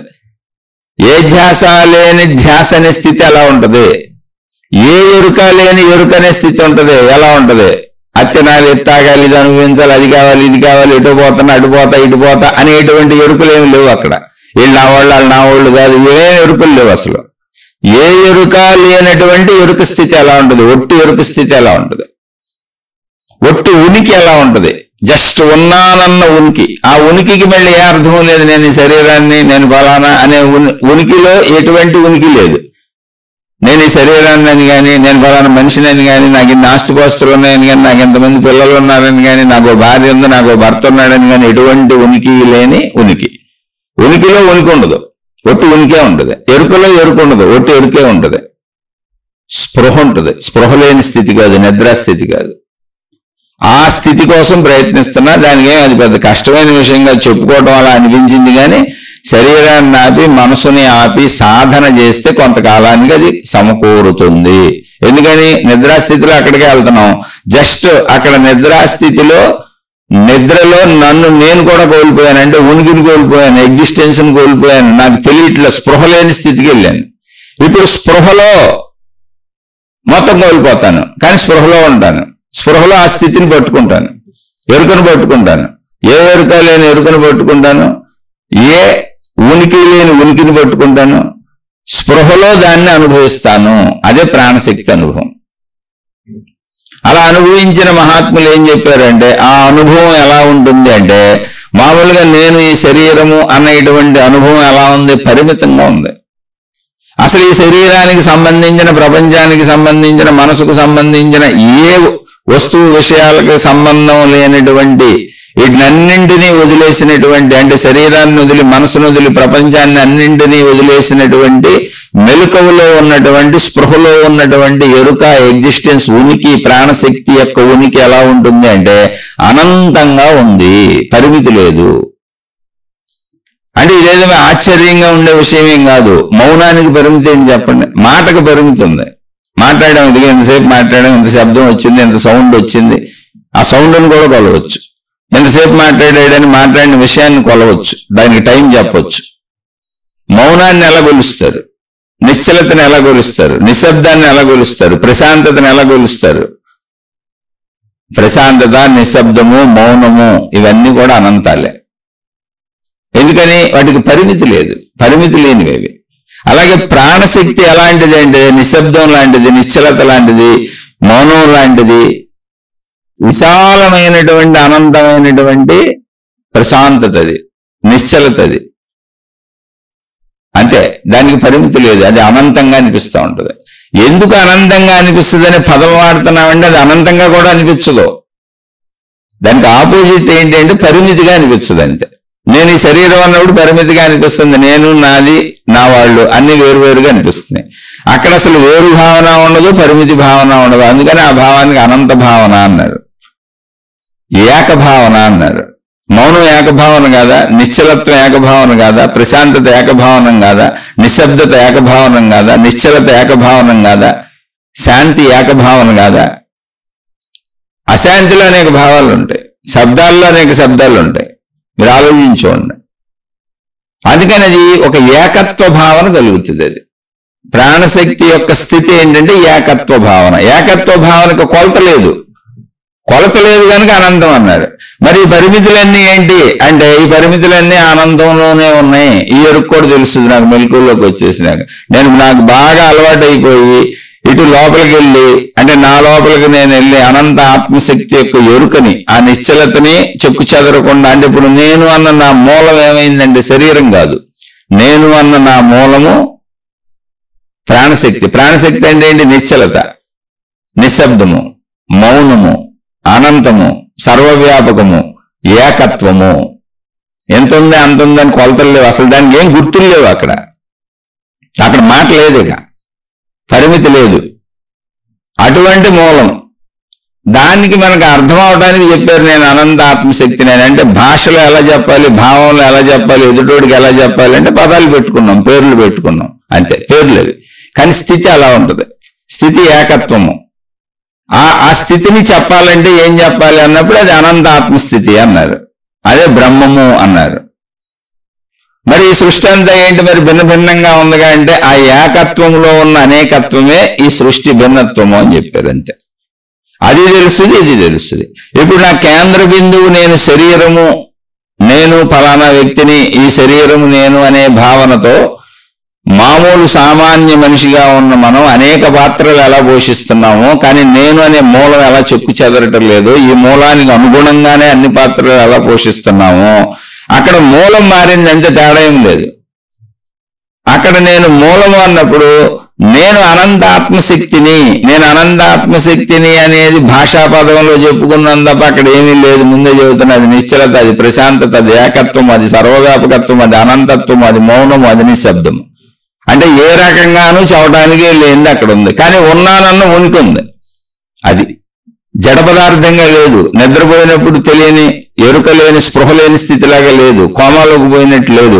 సంపూర్ణ ఎరుకతో ఉన్నానని తెలుస్తుంది. కానీ ఆ ఉన్నాను అన్న దానికి అవధులు లేవు, పరిమితులు లేవు, ఏ రకమైన పోలికలు లేవు. ఇలా అని పోల్చి చెప్పడానికి ఏమీ లేదు. మిగిలిన ఉన్నవన్నీ అందులోనే ఉన్నట్టుగా అనిపిస్తుంది. అద్దంలో మన ప్రతిబింబం మనకు ఎలా కనపడుతుందో అలా మిగిలిన సృష్టి అంతా ఉన్నదని తెలుస్తుంది. ఈ ఏకత్వంలోనే ఉన్నట్టుగా అనిపిస్తుంది. అందుకని భిన్నత్వంలోని ఏకత్వమే సంపూర్ణమైన ఆత్మతత్వము. ఆ ఏకత్వంలోని భిన్నత్వమే సృష్టి. రెండు కలిసే ఉన్నాయి, ఒకేసారి ఒకే చోట ఒకే రకంగా ఒకే విధంగా కలిసే ఉన్నాయి. అయితే అందులో మనకు ఆ చూపు రాలేదు, ఏకత్వ చూపు రాలేదు కాబట్టి భిన్నత్వ చూపులో ఉండిపోయాం. ఏకత్వ చూపును తెలుసుకోవటమే అనంత ఆత్మజ్ఞానము. అది నీకు ఛాన్స్ ఉంది, నువ్వు తెలుసుకోవచ్చు. అది నీ స్వస్వరూపము. నువ్వు తెలుసుకోనంటావు, ఓకే, దానికే ఉంది. నువ్వు తెలుసుకోనన్నా ప్రాబ్లం ఏం లేదు. నేను ఫలానా వాళ్ళ అబ్బాయిని, మా నాన్న పెద్ద జమీందారు, మా నాన్నకి కోటాను కోట్ల ఆస్తి ఉంది, నాకు మా నాన్నకి నాకు పడదు, నీ ఆస్తి వద్దు, నువ్వు వద్దు, నాకు నీతో అసలు సంబంధం లేదని నేను మా నాన్నను వదిలేసి, నా తల్లిదండ్రులను వదిలేసి నేను వెళ్ళిపోయాను. ఇప్పుడు నా దగ్గర చెల్లిగా కూడా లేదు. నేను ఎక్కడో పని చేసుకుంటూ ఒక సామాన్య మానవుడిలో బతుకుతున్నాను. కానీ హక్కుగా వారసుడిగా అయితే నేను జమీందారిని, కోటేశ్వరుని, జమీందారు కొడుకుని, నేను పిల్ల జమీందారిని, యువరాజుని. కానీ కానీ నేను ఇప్పుడు ఒరిజినల్ గా బతుకుతున్న స్థితి ఏంటి అంటే, మా నాన్నంటే నాకు పడదు కనుక నేను తల్లిదండ్రులను వదిలేశాను కనుక ఒక సామాన్య మానవుల్లో చిన్న పని ఏదో చేసుకుంటూ నాకున్నటువంటి హక్కుల్ని నేనే వదులుకొని నేను సామాన్య మానవుడిని బతుకుతున్నాను. కాదు, నా హక్కుల్ని నేను ఉపయోగించుకోవచ్చు, నా హక్కులు నేను తెలుసుకోవచ్చు, మా నాన్నతో నేను కలవచ్చు, మా అమ్మతో నేను కలవచ్చు, నా పూర్ణత్వాన్ని నేను పొందొచ్చు, నేను జమీందారిని, నేను యువరాజుని, నేను రాజునే అవ్వచ్చు అని అనుకున్నప్పుడు అది నా స్వప్రయత్నంతో ఇల్లు కలవాలి. ఎందుకని వదిలేసుకొచ్చింది నేనే కాబట్టి. పరిమితంగా ఈ శరీరం నేనని భావించుకుంటుంది నేనే కాబట్టి నాలోనే ఉన్న ఏకత్వ భావాన్ని వదిలేసుకొని అనేక భిన్నత్వ భావాలను పొందుతుంది నేనే కాబట్టి ఆ ఏకత్వ భావన కూడా నాలోనే ఉన్నటువంటి నా ప్రాణశక్తే కాబట్టి ఈ భిన్నత్వ భావంలోంచి ఆ ఏకత్వ భావానికి ప్రయాణించాలి తప్ప ఏం విడివిడిగా లేవు. ప్రాణశక్తిలోనే మనసు ఉంది, మనసులోనే శరీరం ఉంది. మనిషి చనిపోయాడు అన్నప్పుడు శరీరం పాడైపోయింది తప్ప ప్రాణశక్తి అక్కడికే పోలేదు. ఎందుకని ప్రాణశక్తిలో మనసు ఉంది, మనసులో శరీరం ఉంది. అందుకని మనసులో శరీరం ఉంది కనుక శరీరం వృద్ధాప్యం వచ్చి అవయవాలు పాడైపోయి చనిపోయింది, శరీరం అనారోగ్యాలు వచ్చి అవయవాలు పాడైపోయి చనిపోయింది, శరీరం యాక్సిడెంట్ గురయ్యే అవయవాలు మెయిన్ అవయవాలు పాడైపోయి చనిపోయింది. ఇప్పుడు మనసు అక్కడే ఉంది కాబట్టి మనసు మరుజన్మం తీసుకుంటుంది. మనసు ఎక్కడ ఉంది? ప్రాణశక్తిలో ఉంది కాబట్టి అది చలనాత్మకంగానే ఉంది, దానికి నశింపు లేదు కనుక నేను నా ఏకత్వాన్ని కనుక్కోలేదు కనుక నేను ప్రాణశక్తిని అనేటువంటి అనుభవాన్ని అంటే అనంత ఏకత్వాన్ని నేను పొందలేదు కనుక దాన్నే ఆత్మశక్తి అని పేరు పెట్టారు. నేను అనంత ఆత్మశక్తిని అనే ఎరుకని పొందలేదు కనుక మరలా జన్మ తీసుకొని ఇంకో శరీరం తీసుకొని అది నా కోరిక కనుక ఆ శరీరంతో నేను బతకాలని మళ్ళీ కోరికలు తీర్చుకోవాలని ప్రయత్నించుకుంటాను. అలా మరు జన్మలు వస్తున్నాయని పెద్దలు చెప్పారు. కానీ వాటి వల్ల మనకు ఉపయోగం లేదు. నమ్మినా ఉపయోగం లేదు, నమ్మకపోయినా ఉపయోగం లేదు. కాబట్టి వాటిని నమ్ముతున్నాను, నమ్మడం లేదని విమర్శించాల్సిన అవసరం లేదు. అయితే అప్పుడప్పుడు ఆత్మజ్ఞాన మార్గపు మాటలలో ఆ సాధన ప్రయత్నాలు మాట్లాడుకుంటున్నప్పుడు ఎన్ని జన్మలైనా పట్టొచ్చు అని ఎందుకు అనుకుంటున్నాము అంటే చాలా మంది ఈ శరీరాన్ని మనసుని దాటేటువంటి స్థితుల్లో ఉండలేరు. అది భౌతిక పరిస్థితులు కావచ్చు, మానసిక సామర్థ్యాలు కావచ్చు, జ్ఞాన సామర్థ్యం కావచ్చు, వీటన్నిటిలో లోటుపాట్లు కావచ్చు. అందుకని జన్మలు పడుతుంది అని చెప్పుకుంటున్నాం. దానికి మహాత్ములు ఏం చెప్పారు మళ్ళీ అంటే, నాయన ఈ జన్మలో నువ్వు ఎంత సాధన చేశావో అంటే ఆధ్యాత్మిక పరంగా, జ్ఞానపరంగా, ఆత్మజ్ఞాన చదువు, ఆధ్యాత్మిక చదువు ఎంత చదువుకున్నావు అది సంస్కారంగా నీలో అలాగే బీజ రూపంలో మనసు రూపంలో ఉంటుంది. మళ్ళీ మరుజన్మలో నువ్వు అక్కడి నుంచి మొదలవుతావు, అక్కడి నుంచి సాధనలు మొదలు పెడతావు. ఎలా అయితే భౌతిక విషయాలలో మరుజన్మలో ఈ వాసనలు తీసుకొని ఇంకొక శరీరం ధరించి జీవించాలి, ఆ కోరికలు తీర్చుకోవాలనుకుంటూ మరుజన్మకు వచ్చావో అలాగే జ్ఞానాన్ని కూడా తీసుకొని వెళ్తావు. మొత్తం మనసులోనే ఉంటుంది కాబట్టి సాధన వృధా కాదు. అందుకని జన్మలు పట్టొచ్చు అని మహాత్ములు చెప్పారు. అవే పదాలని మనం తిరిగి చెప్పుకుంటూ ఉంటాం. ఎందుకంటే ఈ జన్మలో చాలా కష్టంగా సాధించటం అని అనిపిస్తూ ఉంటుంది కనుక. అలా కాదు, ఈ జన్మలో సాధించిన వాళ్ళు చాలా మంది ఉన్నారు. అలా సాధించి చెప్పిన వాళ్లే ఋషులు, మునులు, యోగులు, తపస్సంపన్నులు, ఆత్మజ్ఞానులు. వాళ్లే ఈ ఆత్మజ్ఞాన చదువును, ఆధ్యాత్మిక చదువును మనకు అందించిన వాళ్ళు. తరతరాలుగా వాళ్ళు వాళ్ళ చుట్టూ ఉన్నటువంటి వాళ్ళ శిష్యులకు, వాళ్ళ పిల్లలకు తరతరాలుగా అందిస్తూ దీన్ని ముందుకు సాగనంపుతున్నారు. అలా మన దాకా వచ్చింది, మనం చెప్పుకుంటున్నాం. ఇప్పుడు ప్రయత్నిస్తే పొందొచ్చు, పొందకూడదు, పొందలేము, జన్మలకు పొందేది అని నిరాశ నిస్పృహలు అస్సలు అవసరం లేదు. ఎందుకంటే ప్రాణశక్తిలో మనసు ఉంది, మనసులో శరీరం ఉంది, శరీరం శిథిలమవుతుంది. మూడు కలిసే ఉన్నాయి, మూడు భిన్నంగా లేవు. కాబట్టి నువ్వు శరీరం నేనన్న భావనలో ఉన్నాను కనుక శరీరం నుంచి మనసులోకి, మనసు నేను నాది అనుకుంటున్నాం కనుక అది భావోద్వేగాల పుట్ట కనుక మనసులోంచి ప్రాణశక్తిలోకి వెళ్లే ప్రయాణం. అంటే మనం ఇటు నుంచి అటు వెళ్తున్నాం. ఆ ప్రయాణం మనం స్వయం సాధనగా చేసుకుంటున్నాం. దానివల్ల ప్రయోజనం ఏంటి, దానివల్ల వచ్చే అనుభూతి ఏంటంటే, అనుభూతి అయితే ఏకత్వ భావన, అక్కడ ఇంకేమీ ఉండదు. ఆ ఏకత్వ భావనలో ఇవన్నీ ఉన్నాయి అన్నటువంటి సృష్టి భావన కలుగుతుంది. మొత్తం ఈ భిన్నత్వంగా కనబడుతుందంతా ఏకత్వంలోనే ఉన్నది అన్నది ఎప్పుడైతే అర్థమవుతుందో మరణ భయం ఉండదు, దుఃఖం ఉండదు, బాధ ఉండదు, కష్టం ఉండదు, ఇబ్బంది ఉండదు. అంటే శరీర బరువు మొత్తం తగ్గిపోద్ది. అంటే నిద్రలోకి వెళ్ళినప్పుడు, గాఢ నిద్రపోతున్నప్పుడు నేను అనేటువంటి మొత్తాన్ని దింపేసినట్టుగా హాయిగా ఎలా నిద్రపోయామో మెలకువలో అలా ఉంటుంది ఏకత్వ భావనలో. అలా జీవిస్తారు. బరువు లేని జీవితం. నేను అనేటువంటి శరీర బరువు లేదు, నాది నా వాళ్ళు అనేటువంటి ఈ భారాల బరువు లేదు. కానీ వాళ్ళందరూ ఉంటారు, శరీరం ఉంటుంది, కానీ బరువు ఉండదు. ఎందుకని? మూలం మారిపోయింది, నేను శక్తిని అని, ఏకత్వ శక్తిని. అది కూడా పేరు మాత్రమే. ఆ స్థితి అనుభవ స్థితే తప్ప అది పేరులతో భాషలతో కుదిరేది కాదు. కానీ దాన్ని ఎలాగోలా చెప్పుకోవాలి కనుక పేరు భాష ఉపయోగిస్తున్నాం. ఆ స్థితిలోకి వెళ్ళినప్పుడు భారము లేని జీవితం ఉంటుంది. అందుకే వాళ్ళని జీవన్ముక్తులు అన్నారు. వాళ్ళు ఎంతో ప్రశాంతంగా హాయిగా, శరీరానికి ఎన్ని ఇబ్బందులు వచ్చినా, ప్రపంచంలో ఎన్ని ఇబ్బందులు ఉన్నా, ఎన్ని బాధలున్నా, ఎన్ని కష్టాలున్నా భారము, బాధ, కష్టము వాళ్ళకి అనిపించదు. ఎందుకంటే అసలు అక్కడ భారం లేదు, కోరిక లేదు. శరీరం ఉంది కనుక దాని అవసరాలు తీరుస్తూ ఉంటారు. శరీర పనితీరు ఏం మారదు, శరీర పనితీరు అలాగే ఉంటుంది. వాళ్ళు ఆహారం తీసుకుంటారు, నిద్రపోతారు, మలమూత్ర విసర్జనలు ఉంటాయి, అన్నీ మన మామూలుగానే ఉంటాయి. కానీ భారము లేని జీవితం. ప్రయోజనం ఏంటి? ఆ స్థితి ఎలా ఉంటుందంటే భారం ఉండదు. గాఢ నిద్రలో ఎలా భారం లేదో, నిద్ర నీకు ఎలా సుఖంగా ఉందో, ఎలా ఆనందంగా ఉందో, ఆత్మ ఎరుకను, ఆత్మస్థితిని, ప్రాణశక్తి ఎరుకను, ఆ నిశ్చల నిర్మల ఏకత్వ స్థితిని అనుభవం చెందిన వ్యక్తికి గాఢ నిద్రా స్థితిలో ఉన్నటువంటి ఆనందం ఉంటది, ఆ సుఖం ఉంటుంది. నిద్రా సుఖం ఏది ఉందో అది ఉంటుంది. దాన్ని సచ్చిదానందము అన్నారు. అది చెరిగిపోయేది కాదు, వస్తువులతో వచ్చేది కాదు, దేహ సంబంధితమైంది కాదు.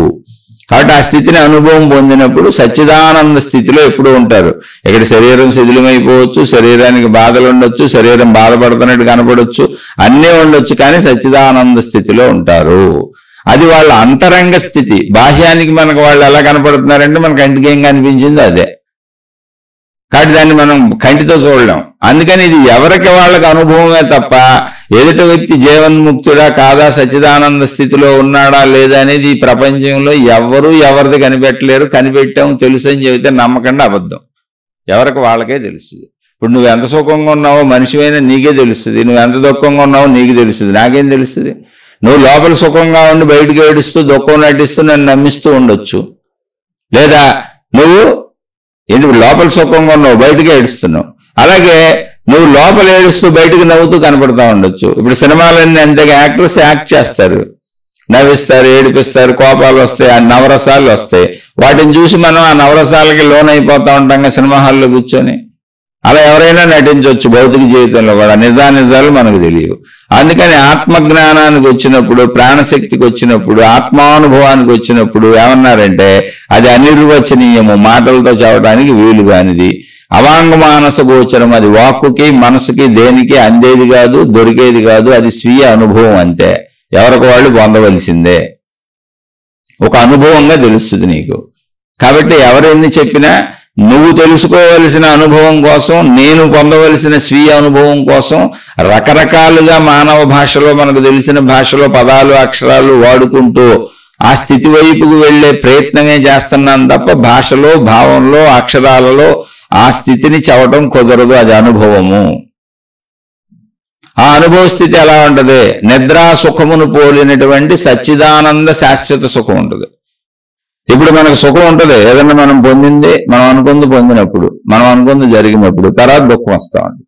అక్కడ అలా కాదు, శాశ్వత సుఖం ఉంటుంది. ఎందుకంటే అది చెక్కు చెదరని స్థితి. అందులో ఏమి లేదుగా, పాడైపోవటానికి ఏమి లేదు, నశించిపోవటానికి ఏమి లేదు, ఎవరో ఎత్తుకుపోవటానికి ఏమి లేదు, అక్కడ ఏమీ లేదు. కనుక ఏమీ లేని ఒక నిర్మల నిశ్చల స్థితి కనుక అది అక్కడ అది పోయేది కాదు, నశించేది కాదు, పోగొట్టుకునేది కాదు, ఎత్తుకుపోయేది కాదు. కనుక ఎప్పుడూ శాశ్వత ఆనందంగా ఉంటుంది. ఆ శాశ్వత ఆనంద స్థితిలో శరీరం ఉందని తెలుస్తుంది. వాళ్ళని జీవన్ముక్తులు అన్నారు. కనుక వాళ్ళు శాశ్వత ఆనందంగా ఉంటూనే శరీరంతో ఎలా పనిచేయాలో అలా పనిచేస్తూ ఉంటారు. మూలస్థానం మారిందంటే ఇంతకుముందు మూలస్థానం నేను శరీరము, నేను ఈ శరీరము, ఈ పురుష శరీరము, ఈ స్త్రీ శరీరము, నేను ఈ శరీరం అనేది మూలం. ఇప్పుడు అది మూలం మారింది. మూలం నేను ఇప్పుడు ప్రాణశక్తిని. అది కూడా ప్రాణశక్తిని అనే పదాన్ని వాడుకుంటున్నాను తప్ప అదొక స్థితి, అదొక అనుభూతి, అదొక అనుభవం, అదొక ఎరుక, అదొక ఉనికి, అదొక ఎగ్జిస్టెన్స్, అదొక స్పృహ, అంతే. ఆ మూలస్థానం అక్కడికి వెళ్ళిపోద్ది. అక్కడి నుంచి మామూలుగా అన్ని పనులు చేస్తుంటాం. ఇది జరిగేది. అయితే దీనివల్ల లాభం ఏంటి, నష్టం ఏంటి అంటే ఎప్పుడూ సచ్చిదానందమే. లాభ నష్టాలు ఉండవు. అసలు లాభ నష్టాలు లేనటువంటి ఏకత్వ స్థితికి వెళ్ళిపోతాం. సహజ మనిషికి ఉండే భయాలు, ఆదుర్దాలు, టెన్షన్లు, గొడవలు, గోలలు, ద్వంద్వత్వాలు ఇవన్నీ సమసిపోతాయి. నా శరీరం నశించిపోతున్నా కూడా నాకు ఎటువంటి భయము, బాధ, దుఃఖము, కష్టము, నష్టము ఏమీ ఉండదు. శరీరమే పోతే లేనప్పుడు ఆస్తులకే ఉంటుంది, మనుషులకే ఉంటుంది. కానీ తత్సంబంధిత వ్యావహారికత నడుస్తూ ఉంటుంది. చూసేవాళ్ళకి అది అలా కనపడతా ఉంటుంది. అంతరంగంలో నిశ్చలత ఉంటుంది. అది దానివల్ల ప్రయోజనం. ఒక సామాన్య మానవుడికి ఎప్పుడు భయాలు, భావోద్వేగాలు, ఉద్వేగాలు, అసలు నేను అన్న భావంలో మొత్తం నీ శరీర బరువు, నీ సంబంధించిన కుటుంబ బరువు, నీకు సంబంధించిన వస్తువులు, విషయాలు, సంపదల బరువు నువ్వు మోస్తూనే ఉన్నావు. పని చేసినా చేయకపోయినా, శరీరం కదిలినా కదలకపోయినా, నువ్వు కూర్చొని ఉన్నా నేను అన్న భావంలో మెలకువలో ఉన్నంతసేపు ఇంత బరువు మోస్తూ ఉన్నావు. కాబట్టి నీకు ఎప్పుడూ భారంగానే ఉంటుంది జీవితం. ఈ బరువంతా దింపేసినట్టు ఉంటది ఆ స్పృహ స్థితిలో, ఆ ఎరుక స్థితిలో, ఆ ఎగ్జిస్టెన్స్ స్థితిలో, ఆ అనంత ఆత్మస్థితిలో. అది మహాత్ములు పెట్టిన పేరు. అదే ఆత్మజ్ఞాన చదువు, ఆధ్యాత్మిక చదువు. దాని ప్రయోజనం ఏంటి అంటే ఇదే ప్రయోజనము. ఇంకోటి ఏంటి, ఆ అనుభూతి ఏంటంటే చెప్పాను. అనుభూతి ఎలా ఉంటది? ఏకత్వానుభూతి, నిశ్చలానుభూతి, నిర్మలానుభూతి, సచ్చిదానందానుభూతి. అసలు ఇందులో జరిగే సత్యం ఏంటి అంటే అసలు నా మూలం నాకు తెలిసింది. అది ఇప్పుడు నేను ఈ శరీరం అన్న భావనలో ఉన్నాను కదా, నేను శరీరం కాదని నా ఒరిజినల్ సత్యతను నేను తెలుసుకున్నాను. అనుభూతి పరంగానేమో అసలు నశింపే లేదు నాకు. కాబట్టి నాకు మొత్తం ఎగిరిపోయింది, భయాలు, బాధలు, మూలం మారిపోయింది. కాబట్టి అనుభూతి పరంగా ఏకత్వ స్థితి ఎప్పుడూ సచ్చిదానందంగా ఉంటుంది. ప్రయోజనం ఏంటి అంటే అసలు నశింపు లేనటువంటి నేను శక్తిని, మొత్తం సృష్టిని నేను, ఇంక ప్రయోజనం అనేది లేదు నాకు. అసలు ఏ అవసరత లేదు, ప్రయోజనంతో పనే లేదు. నేనే ప్రయోజనం, నాకు ఇంకోటి అక్కర్లా, ఇంకోటి అవసరం లేని స్థితిని. అది నేనే సర్వస్వం. అది ప్రయోజనము, అది అనుభూతి. అయితే ఇది ఎందుకు తెలుసుకోవాలి? తెలుసుకోకపోతే అలా ఉండండి, ఏముంది అందులో? తెలుసుకోకపోతే భారం మోసుకుంటూ తిరుగుతావు. నువ్వు పనులు చేస్తున్నా, పనులు చేయకపోయినా, నువ్వు సుఖపడుతున్నా, నువ్వు దుఃఖపడుతున్నా, నువ్వు ఎలా బతుకుతున్నా, మెలకువలో ఉన్నంతసేపు నేను అనే నీ శరీర భారాన్ని మోస్తావు, నాది అనే కుటుంబ భారాన్ని మోస్తావు, నావి అనే నీకు సంబంధించిన విషయాలు, సంపదల భారాన్ని నిరంతరం మోస్తూనే ఉంటావు. అంత బరువుని నీ నెత్తి మీద పెట్టుకొని బతికే ఉంటావు. అసలు ఆ బరువు మోయటమే గాడిద బరువు. ఎరుక కలగగానే ఏమవుతుంది? ప్రాణశక్తి ఎరుక అంటే అసలు ఈ బరువే ఉండదు, తేలికైపోద్ది. ఎందుకనంటే అనంత ఆకాశము వలె సర్వవ్యాపకంగా ఉన్న నాలో ఏ బరువు లేదు. మరి ఈ విభిన్నతలు అవన్నీ నా లక్షణాలు, నా స్వభావాలు, నా గుణాలు నాలోనే వ్యక్తపరచబడి నాలోనే లీనమైపోతా ఉంటాయి. అసలు వాటి గురించిన పట్టింపు లేదు. అది నా కదలిక, అది నా చైతన్యం. అలాంటి ఒక అనుభూతి కలుగుతుంది. అది ఆత్మశక్తి యొక్క అనుభూతి. ఇక రెండవది ఏంటి వీరు ప్రశ్నలు అడిగిందంటే, సంతానం వారి తల్లిదండ్రుల పోలికలు, హావభావ, గుణగణ, రూపురేఖలతో పాటు వారి కర్మలను, రుణాలను మోస్తారా అంటే, పిల్లలు మంచి చెడులు ఈ పిల్లలు మోస్తారా అంటే, అసలు ఎవరికైనా పిల్లలు పుడుతున్నారు అంటే ఆ పిల్లలు, పుట్టిన పిల్లలు మామూలుగా కూడా మహాత్ములు చెప్పారు, రుణానుబంధ రూపేణ పశుపత్ని సుతాలయం. అంటే మన దగ్గరకు వచ్చేటువంటి ఎవరైనా రుణము అనే అనుబంధంతో కలిసి వస్తారు. ఇప్పుడు పుట్టిన పిల్లలు సహజంగా తీసుకుంటే, తల్లిదండ్రులకు పుట్టిన పిల్లలు తల్లిదండ్రుల కర్మలో రుణాలు మోస్తారా అంటే, అసలు ఎలా పెరిగారు వీళ్ళు? పుట్టిన కాడి నుంచి, మనకి పుట్టిన కాడి నుంచి తల్లిదండ్రుల యొక్క సంపాదన, తల్లిదండ్రుల యొక్క గుణాలు వాళ్ళకి సంబంధించినవన్నీ పట్టుకొని పుట్టారు. పెరగటం ఎలా పెరిగారు? వాళ్ళు సంపాదించినటువంటి ధనంతో, వాళ్ళు చేసినటువంటి కార్యాల ద్వారా వచ్చిన ధనంతో మళ్ళీ పెరిగేటప్పుడు కూడా వాళ్ళ గుణాలు, వాళ్ళ బుద్ధులు, వాళ్ళ మాటలు, వాళ్ళ స్థాయి అన్ని వాళ్ళే నేర్చుకున్నారు. తెలుగు వాళ్ళు అయితే తెలుగు మాట్లాడతారు, కన్నడ వాళ్ళు అయితే కన్నడ మాట్లాడతారు, ఉర్దూ వాళ్ళు అయితే ఉర్దూ మాట్లాడతారు, ఏ మతపు వాళ్ళు ఆ మతపు చేష్టలు చేస్తారు. ఇవన్నీ నేర్చుకోవటం కదా. ఏ దేవుడు వాళ్ళు ఆ దేవుడినే పూజిస్తారు, తల్లిదండ్రుల నుంచే నేర్చుకున్నారు.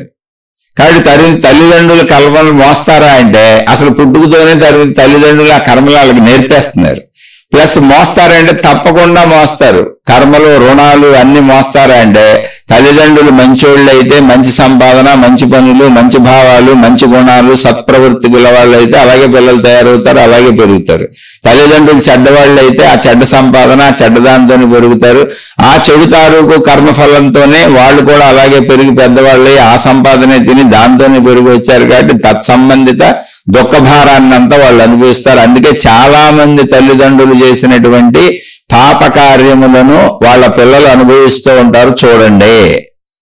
అలాగే చాలా మంది తల్లిదండ్రులు చేసినటువంటి పుణ్యకార్యములను వాళ్ళ పిల్లలు అనుభవిస్తూ ఉంటారు చూడండి. వాళ్ళ పిల్లలు అనుభవించేవన్నీ కూడా తల్లిదండ్రుల నుంచి వచ్చిన పాప పుణ్యములే. తర్వాత మళ్ళీ వాళ్ళు స్వయంగా పెద్దవాళ్ళు అయినాక మళ్ళీ వాళ్ళు కొన్ని తయారు చేసుకుంటూ ఉంటారు, వీటికి ఎక్స్ట్రా కలుపుకుంటూ ఉంటారు. అలా జీవితం సాగుతుంది. కాబట్టి మోస్తారు. మంచి చెడుల కర్మల ఫలితాన్ని ఇక్కడ అనుభవిస్తే మిగిలే శేషము ఉంటుందా? మిగిలే శేషము ఉంటుంది. ఎందుకని? నేను అనంతాత్మ శక్తిని అని తెలుసుకునే వరకు నువ్వు చేసినటువంటి కర్మల ఫలితాలన్నీ ఇక్కడ అనుభవిస్తూ ఉంటావు. కానీ నేను శరీరం అనే భావనే నీకు ఉండిపోయింది కదా, అదే పెద్ద కర్మఫలము. అసలు పెద్ద కర్మఫలం ఏంటి? నేను శరీరం అనే భావన.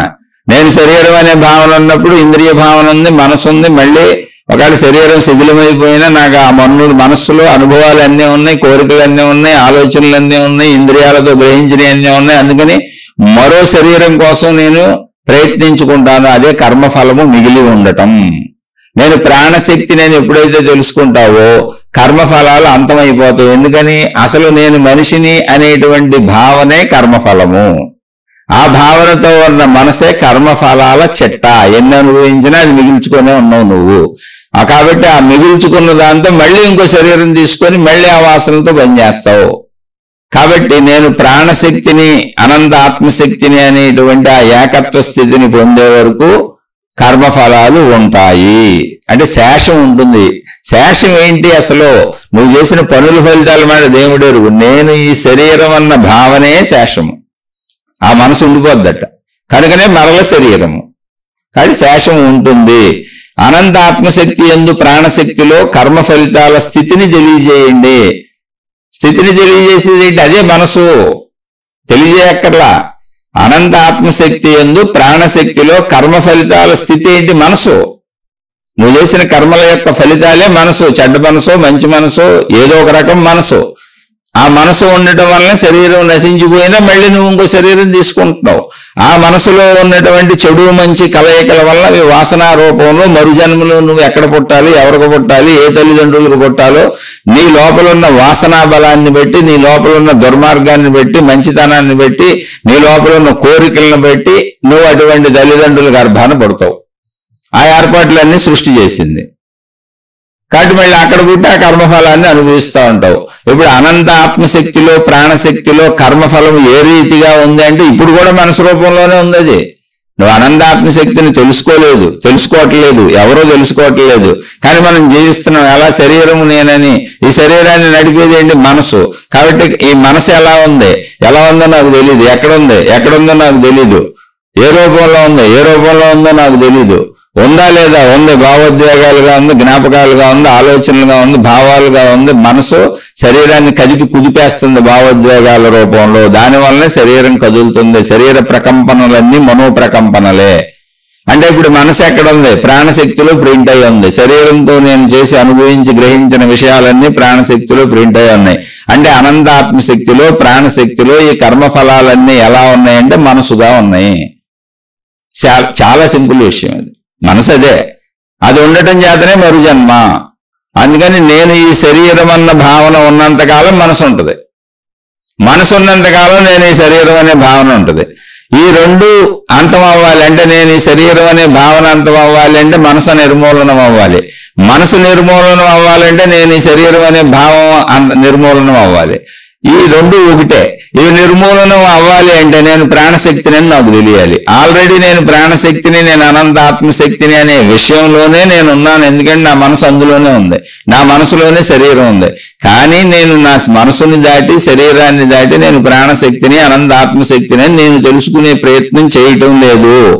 నేను మనసును పట్టుకొని శరీరం ద్వారా బయటకు వెళ్ళి ప్రపంచంలోకి వెళ్ళి విషయానుభవాలు పొందుతూ, అనుభూతులు పొందుతూ, ఆ అనుభవాల కోసం పరుగులు పెడుతూ, సుఖదుఖాలకు లోనవుతూ అలా జీవిస్తూ మరణిస్తున్నాను.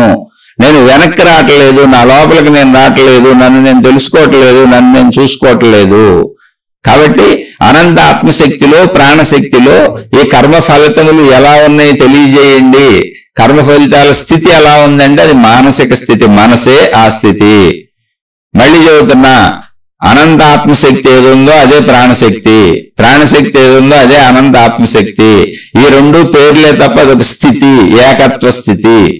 ఏకత్వ స్థితి అనేటువంటి దాంట్లోనే మనసు యొక్క చలనం ఉంది. అనంత ఆత్మశక్తిలోనే మన మనసు అనబడే ప్రాణశక్తి ఉంది. ఆత్మశక్తి, అనంతాత్మశక్తి, ప్రాణశక్తి ఒకటే. ప్రాణశక్తిలోనే మనసు ఉంది, మనసులోనే శరీరం ఉంది. శరీరం శిథిలం అయిపోయినా మనసు ఉంటుంది కనుక మళ్ళీ ఇంకో శరీరం ధరిస్తాం. మనసును కూడా నిర్మూలించుకోగలిగితే, అది నిర్మూలించాలి అంటే నేను ప్రాణశక్తిని అని తెలుసుకోవడం తప్ప ఇంకో మార్గం లేదు.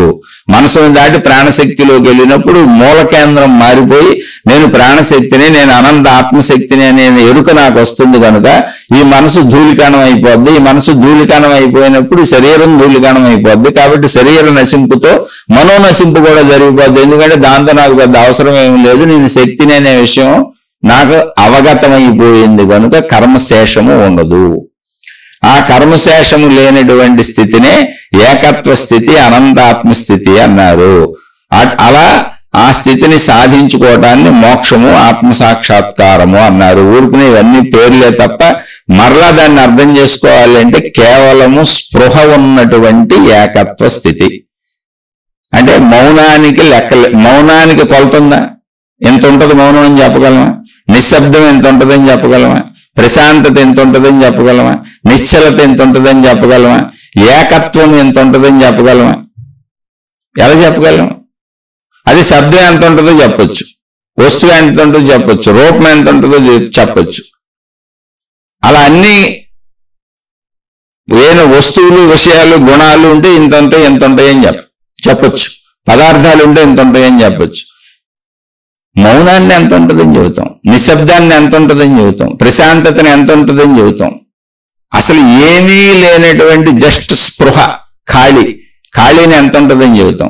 ఆ ఖాళీనే ఆకాశము అని ఏమీ లేదని తిరిగేస్తున్నాం మనం. అదే అనంత ఆత్మశక్తి, సర్వవ్యాపకమైనటువంటి ఆకాశ శక్తి, అనంత ఆత్మశక్తి. అందులో లయమైపోతాం అంతే మనం, అందులో చక్కగా లయమైపోతాం. లయమైపోతే సృష్టి తెలీదా? ఎందుకు తెలియదు? ఆకాశానికి సృష్టి తెలియదేంటి? తెలియదని మనం అనుకుంటున్నాం. ఎందుకని? సృష్టి భావంలో మనం ఉన్నాం, దేహభావంలో ఉన్నాం.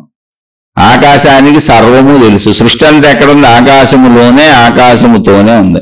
ఆకాశం 100% అనుకుంటే అందులో 99% ఆకాశం నిశ్చలంగా, నిర్మలంగా, ప్రశాంతంగా, హాయిగా, సచ్చిదానందంగా ఉంటే అందులో ఒక 1% సృష్టిగా ఏర్పడి మళ్ళీ తిరిగి ఆకాశంలో కలిసిపోతూ ఉంది.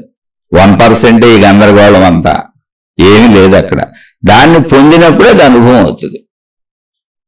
నాకు తెలిసింది, నాకు అర్థమైంది, నేను గ్రహించింది, వీలైనంత నేను చెప్పగలిగినంత చెప్పే ప్రయత్నం చేశాను. ఒకవేళ మీకు అర్థం కాకపోతే మళ్ళీ ప్రశ్నించండి, మళ్ళీ మాట్లాడుకుందాం. ఇది ఆధ్యాత్మిక చదువు, ఆత్మజ్ఞాన చదువు. ఎన్నిసార్లైనా, ఎన్ని వందల వేల సార్లైనా ఆ స్థితిని పొందే వరకు చెప్పుకుంటూ ఉండవలసిందే. చెప్పుకునే ప్రయత్నం చేద్దాం. ఒకవేళ నేను చెప్పిన విషయాలలో ఎవరికైనా ఇది నచ్చలేదు, నేను సరిగ్గా చెప్పలేదు, ఇతను ఏమీ చెప్పలేదు, ఇతనికి రాదు, ఇతను సరిగ్గా చెప్పడం లేదు, మన తప్పుదోవ పట్టిస్తున్నాడని మీకు అనిపిస్తే దయచేసి నన్ను క్షమించి వదిలేయండి. నేను సామాన్యుడను, చాలా సామాన్యుడను, ఒక సాధారణ మానవుణ్ణి. ఆ ప్రయత్నం చేసుకుంటున్నా, ఆ వైపు వెళ్ళే ప్రయత్నం చేస్తున్నా, నన్ను నేను తెలుసుకునే ప్రయత్నం చేస్తున్నా, ఆధ్యాత్మిక చదువు చదువుకుంటున్నా, ఆత్మజ్ఞానం చదువుకుంటున్నా, నా లోపలికి నేను వెళ్ళి అన్వేషించుకుంటున్నా. అందులో నాకు అర్థమైనటువంటి వాటిని, నేను అనేక మంది మహాత్ముల ద్వారా గ్రహించిన వాటిని, నేను అర్థం చేసుకున్న వాటిని మీతో పంచుకుంటున్నా. అది కూడా చదువులో భాగంగా. అంతేతప్ప మిమ్మల్ని ఎవరినో ఉద్ధరించాలని కానీ, మీకు ఉపయోగపడుతుందని కానీ, మీరు ఎవరో ఉద్ధరింపబడతారని కానీ భావన అసలు నాకు లేనే లేదు. ఎందుకంటే మీరెవరో నాకు తెలియదు, నేనెవరో మీకు తెలియదు. ఇది ఎప్పటికీ మన మధ్య ఇలాగే సాగుద్ది, ఎప్పటికీ ఇలాగే సాగుద్ది. నాకు ఓపిక ఉన్నంతకాలం, నా శరీరం ఉన్నంతకాలం, నేను చెప్పగలిగినంతకాలం, మీరు అడుగుతున్నంతకాలం నేను చెబుతూనే ఉంటాను. అర్థమవుతుంది అన్న వాళ్ళు ఉన్నంతకాలం. అయితే నేనెవరో మీరు తెలుసుకోకండి, మీరెవరో నేను తెలుసుకోను. ఎందుకంటే సంబంధ బాంధవ్యాలన్నీ శరీరపరమైనవి, దేహపరమైనవి, ప్రాపంచికపరమైనవి, పరిమితమైనవి. జ్ఞానపరమైన అంశంలో సర్వవ్యాపక ఆకాశ స్థితిని పొందటమే తప్ప ఆ ఏకత్వంగా అక్కడ అందులో అందరూ లయించిపోయి అది ఏకత్వంగా ఉండటమే తప్ప ఎవరో ఎవరిని తెలుసుకోవాల్సిన అవసరం లేదు. ఈ అవసరాలన్నీ భౌతికతలో ఉంటాయి.